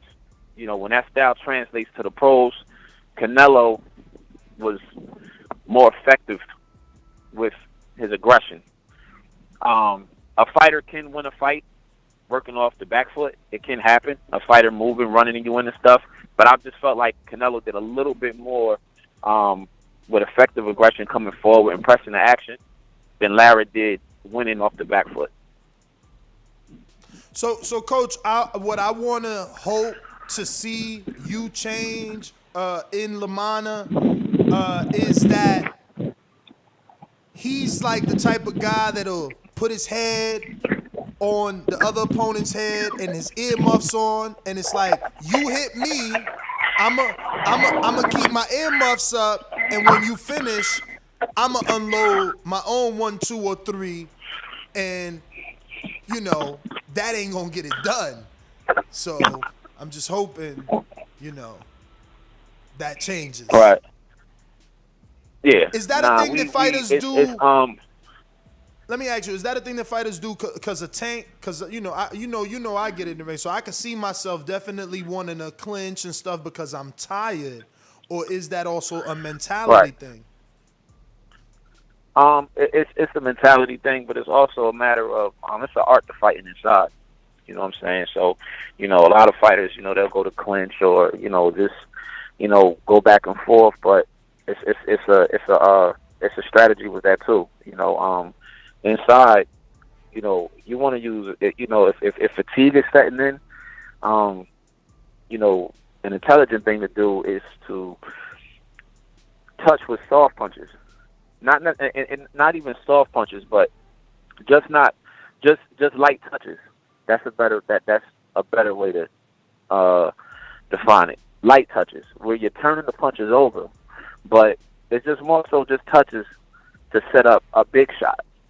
In the process of that, that's you could get your, you could breathe and put it together like that because you're not wasting so much. You get guys in there who just, like you said, they just get behind the phone and they take whatever's coming, and then they'll fire their big shots back, and it's just like you're just making it harder on yourself. You know what I mean? You want to use light touches inside and then find a big shot. And of course, another thing is, I'm a big footwork guy. I'm not a fan of just sitting there going back and forth and you just sitting in front of the guy. After you get off big shots and things like that, you need to be working your wheels. Create an angle, create space, pivot, simple, fundamental shit that, fundamental things that, as a teacher, a trainer, a coach, whatever, this should be being instructed with fighters, from ground up. So it's definitely going to be some changes with conflict. I feel I'm real close with his past trainers, and I felt like I have nothing negative to say about neither one of them. Those are like my brothers in this boxing thing. But and I'm not. You can't change fighters. I don't believe in that. I feel like you just can add on and make adjustments, and that's what we've been doing. And I'm being honest. I like what I'm saying. I like what I'm saying so far. I love it. Coach O, is it possible I can ask you, this is Francis, the praying mantis from Canada, by the way. I just wanted to know if I could switch gears a little bit, as ask you a personal question. Is it possible you can break down who Nestor Gibb as a fighter is for us? Yo, what the hell? Come on, man. Hey, yo, say that again. Can you break down Nestor Gibbs as a fighter for us, please? Yo, this is supposed to be serious hour. Break down Nestor as a fighter. Can I rank him? Break him down. Like, give us a breakdown of him. Nestor is nice, tall. He has a nice size for a heavyweight. Good jab. He's pretty strong. Good, solid foundation. The only issue with Nestor is, Nestor gets a little tired, and when he gets tired, What happens, Coach? Oh man. He starts complaining and pointing out things you're doing, trying to buy yourself time when you ain't doing nothing wrong. I could go on and on about Ness. Now, Ness is my guy. Oh man, y'all funny. I gotta love it, man. But Coach, I just want to ask you. So, how's it been? Now that when Horse is got a little injury, what kind of workout do you have him doing to protect the hand? Like, I know he's not hitting the bag, but is it the type of injury where he got to keep the hand in place? Like, how serious is the injury, and what type of work can he keep doing? So actually, it was a breakage. He broke his finger. He broke his pinky. So he's gonna be out for like a few weeks. But right now, they had it, they had it in a cast or a splint, whatever it was. He just got it out, so now it's just a matter of just movement and rehab and things like that. And then I just got to make adjustments. We've never had no hand issues with Horse. Minor stuff, but like never a break or anything like that. And but I already know the fix. So when we get back, it's just making adjustments with the size gloves, and I'll be wrapping his hands, a certain way with a pre-wrap and so on and so forth to protect the hand better. Horse always wrapped his own hands, as a lot of fighters do, and he wrapped his hands great. But just moving forward, I'm gonna put my own touch on that thing. Yeah, that's it, man. But like in a few weeks, once he's cleared, we'll get back going. Horse is young; he's a baby in this game, so like, it's not a rush, But we want to make sure when he comes back, his hand is A1, and that's gonna be the case. And then once he's back, it's go time. Beautiful. Yeah. Go ahead. Then. Oh, I just want to know. So, with Lamana, how's his training been like? Are you having running a lot of long miles or short sprints? Like, how's the conditioning gonna be? Because Lara comes conditioned. He comes to throw punches and work. Like, what type of condition is Cornflake in right now? Cornflake's in great shape. He's in great shape. He's working with his longtime conditioning coach, guy named Dylan. Real good dude. When I connected with Dylan, I pretty much, me and him discussed, the layout for camp, how I train and my daily routine and, what I'm going to be doing. And, I let him know as far as conditioning, what I would need for Cornflake to be able to execute. I feel like the conditioning has to complement the boxing. The boxing comes first. It's not the other way around. So, I just let that be known from the rip. Like, the conditioning really does need to complement the boxing. So, it's long runs. It's sprints. The guy, he's definitely doing his thing. And Cornflake is pounds in. And camp's going great. That's all I can tell you. Like we 3 weeks out, four more weeks out. Camp's going great. So you haven't had any problems with Lamana, wanting to do or not do certain exercises or eating certain foods. Like, I just want to know because you reporting everything being great. That's kind of not normal, right? Like, fighters are never 100% unless that's what you're saying, that he's ready to go.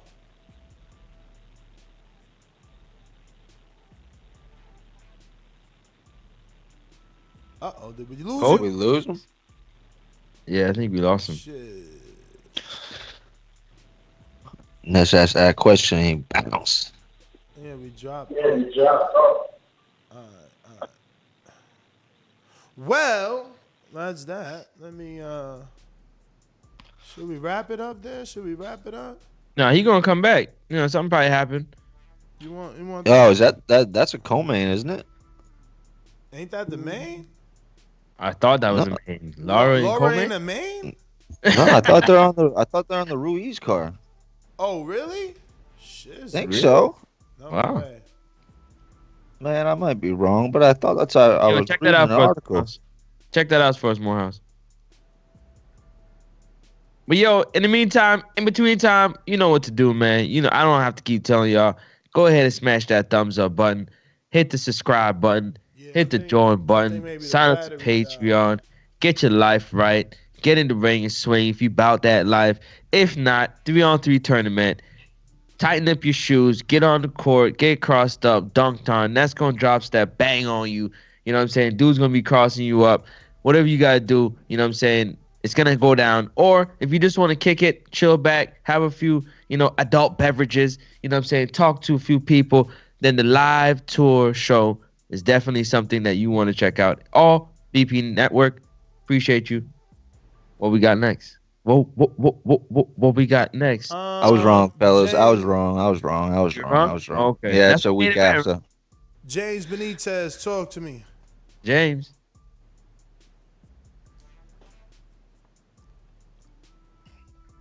Yo. What up?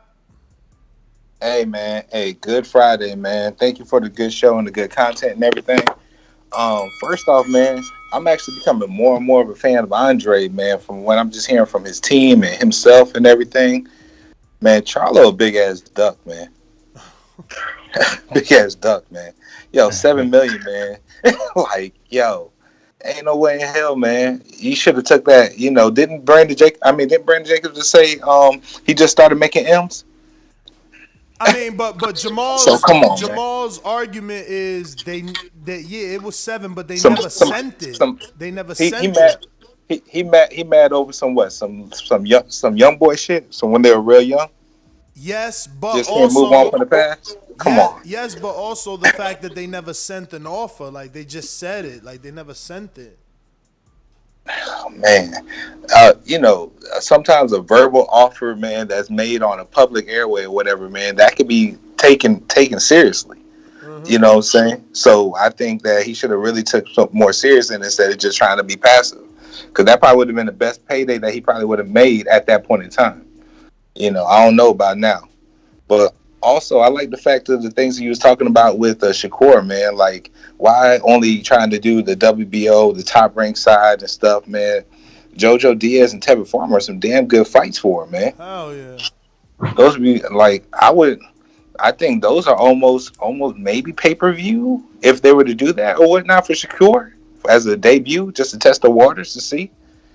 But I if they can move Shakur a little bit better, man, I really think he could be, up there with Floyd. Ain't that IBF vacant though? Ain't that IBF vacant right now? Yeah, man. It is. They need to petition Shakur to get that shot versus Tevin or somebody or rock him off. No, that's what Tevin been talking about. What, Galahad versus Dickinson is getting that? Yeah. Man, shit. Shakur bigger name. That sanctioning body want to get money. They know what to do. Yo. Man. Hey, but end of the day, man, hey, thank y'all for all the content, man. Y'all have a blessed weekend, man. All right, brother. You too, man. Enjoy the rest of your day. Real quick, Ness. Just off what the caller was saying. They said they offered Charlo $7 million. Man, I just looked it up.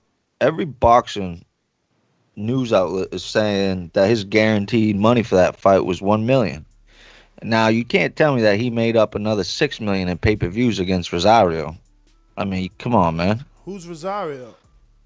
No, what but do you mean? We ain't talking about 54 Charlo. We talking about 60 Charlo. Yeah, but I don't see him making more than that either. No, well, listen. The on paper game, listen. All right. Yeah, I guess you gotta look at it like this. You can't follow the paper, man. Not only that. Look, you. The only reason we know what Devin is making is because they poking their chest out. But as a promoter, he's making the $3 million because he's getting paid as a promoter. So these guys are Lions only promotion as well. So it's just different, man. It's just different. They getting a check for the commission as a fighter, and then they'll get their promoter's check. Whatever that math is, I don't know. And then you're right, yeah, pay-per-view upside if you sell enough, but at 120, I don't know that they sold enough. Keem, what up? You talking? Keem in the building or not? Call him not. That's why everybody think the $7 million is good, but the thing is that we ain't in their pockets. Remember, in his interview with Brian Custer. He said, man, $7 million, man, we see that. We seeing that, or whatever the hell he said. Y'all could go listen to it, play it back 90 million times. Like, I heard it. I just can't believe it. no, I hear you, man. But listen, Yep. this is what I said. Charlo don't strike me as the person that lies, and the reason I say that is because when Danny Jacobs walked up on him and said, you ain't touching M's, back then, he admitted it. So why would he all of a sudden change his tune now? No, I think he is touching M's now. I mean, their driveway speaks for itself. You can't make $1 million and spend $500,000 on a car. Like, just, you know, he was on a live with Devin Haney and tried to clown Devin Haney like, my Bentley truck is paid for. Did you lease yours? And Devin said, no, mine's is paid for too. So again, how much is a Bentley truck? Like, you ain't making $1 million. People just want to follow the numbers because they want to hate. But like, come on, man. Come on. All I'm saying, man, $7 million seems like a good offer. I don't know. It does. It does, but it could be better. Again, what about the fact that that same broadcaster gave Mikey Garcia $7 million to fight Jesse, no belts? I'm bringing you a unification. You telling me I ain't worth a little bit more than them little guys? I can see both points. I can see both points. I'm just saying. And then we think about it when Charlo Cine's like, what? This is a unification. Canelo, he just fought for one belt versus Kovalev for $14 million. Just give me a little bit more. That's what he's saying, you know? And we'll make it happen. I mean, I'm hoping that's what he's saying. Even Andre is saying it, though. If you watch Andre's interview with Brian Custer, he says it like, yo, maybe they need to offer him a little bit more. This is a big fight. And listen, the winner walks out of there, the man. The winner walks out of there, and it's like Triple G don't want to fight him. He's ducking because now it's a unified champ. Triple G can't say, oh, I'm waiting on Canelo no more. Now there's a unified champ. So, you know, it puts a lot of pressure. If two of these guys, even if it was Charlo Triple G or Charlo Andrade, if they fought, the pressure's now on the dude that isn't fighting these, isn't unifying. Boston Jared with the super chat says, no one outside of PBC knows how much these guys are making except for the IRS.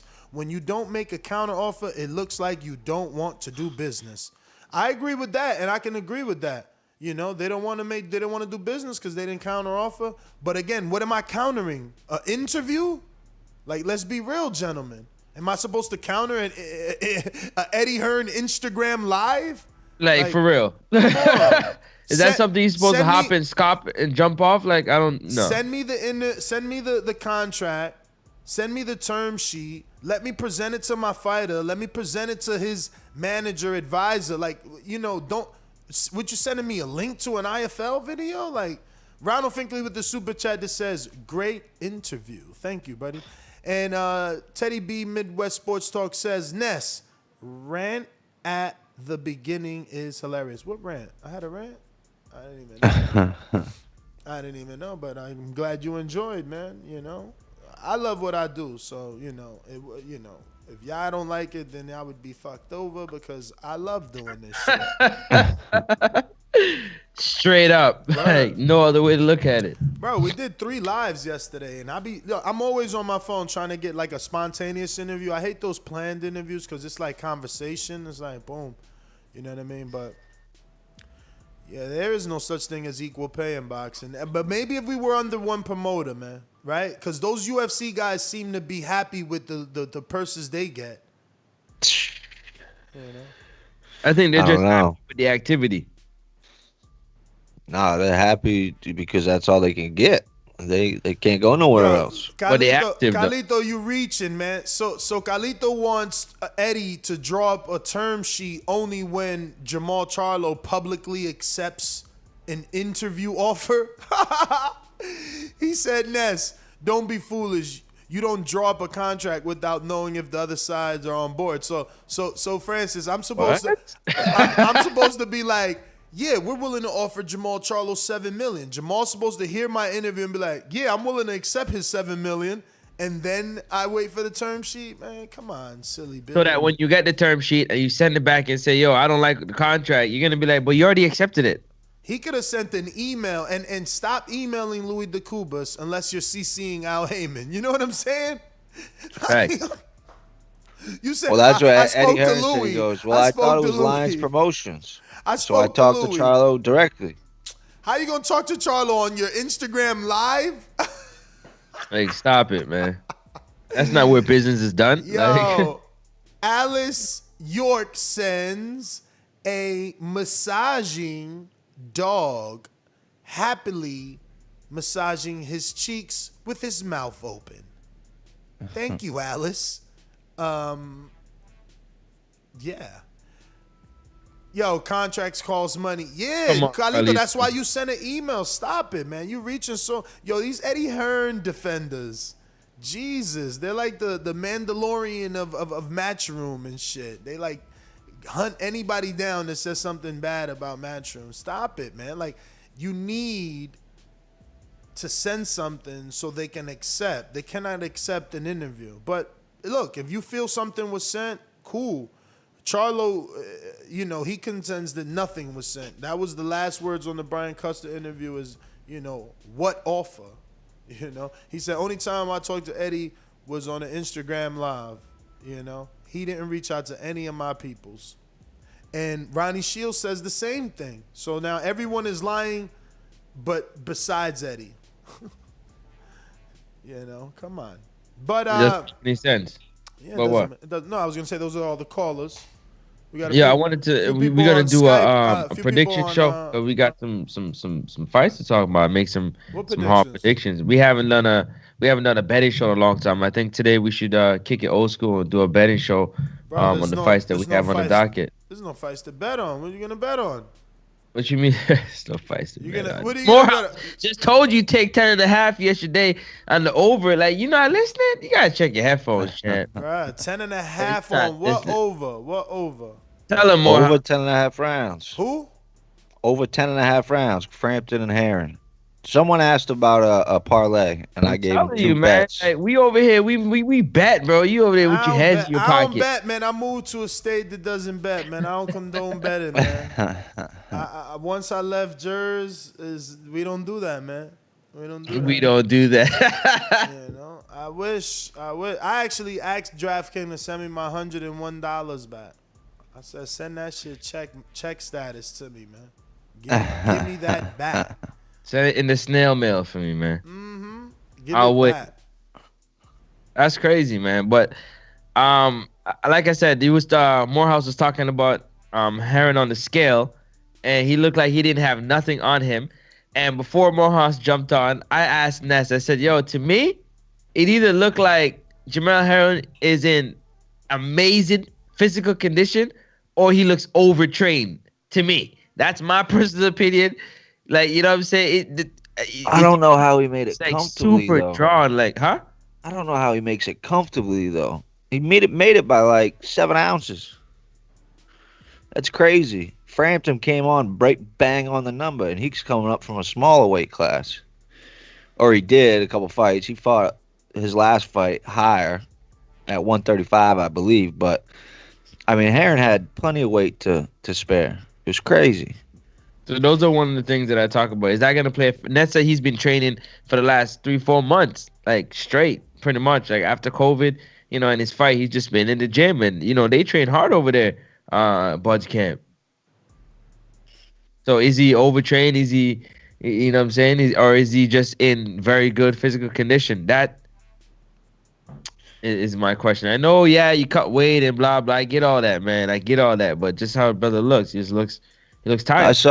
I saw an interview with Jamie Moore, Frampton's trainer, and he said if we can get him past 7, they think that they got him easy. They might be able to get him out of there. He said that with that little body fat on someone's body for his size, said he can't be healthy whatsoever. So maybe Frampton's looking to push it to the later rounds. That's why I think that over 10.5 is a safe pick. But I'm also picking Herring to get the decision. I don't know. Safe pick, I think fake pick. Huh? No, I'm joking. Did you say fake pick? Yes. Yeah. You terrible, man. What? What you mean? What you mean? Fake pick. You tripping.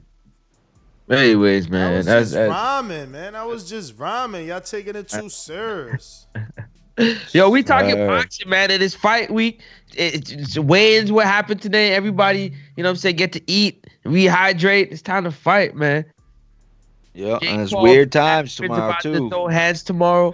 Weird times tomorrow, fellas. So just be aware. Don't be tuning in at 9 p.m. thinking you're gonna catch that fight because I'm not gonna lie to y'all. I'm excited to see the performances tomorrow for Triller's Fight Club show, man. I'm excited. I want to know who they got performing, Jake Paul man. fight tomorrow? Huh? Jake Paul fight tomorrow? Yeah, is it tomorrow? No, April 17th. Oh, 17. My bad. I see. I'm so excited. I'm pushing it forward, man. You tripping, man? Hey, and it's not even for the fight. It's to see how they're gonna produce this. How's the production? I'm excited for that. Yo, Nest GTO, Instagram and Twitter. Catch us on the next one. Arrivederci. Hey, everybody out there, you already know what it is. Moore's House 85 everywhere, but most importantly, Moore's House on YouTube. Make sure you swing through, check me out, like and subscribe. And like always, I hope everybody is safe, and I hope everybody is well. Peace out. All right, you already know, man. Francis the Praying Mantis from Canada. Check me out at Next Up Sports Talk. Also at The Weigh-In Boxing on IG. That's Instagram. Or The Weigh-In on YouTube. If you like boxing, come on through. Peace. TBV. Don't forget, man. Hit that thumbs up button on the way out. Wash your hands. Wear your face mask. Stay away from the COVID parties. We out. Peace. Peace.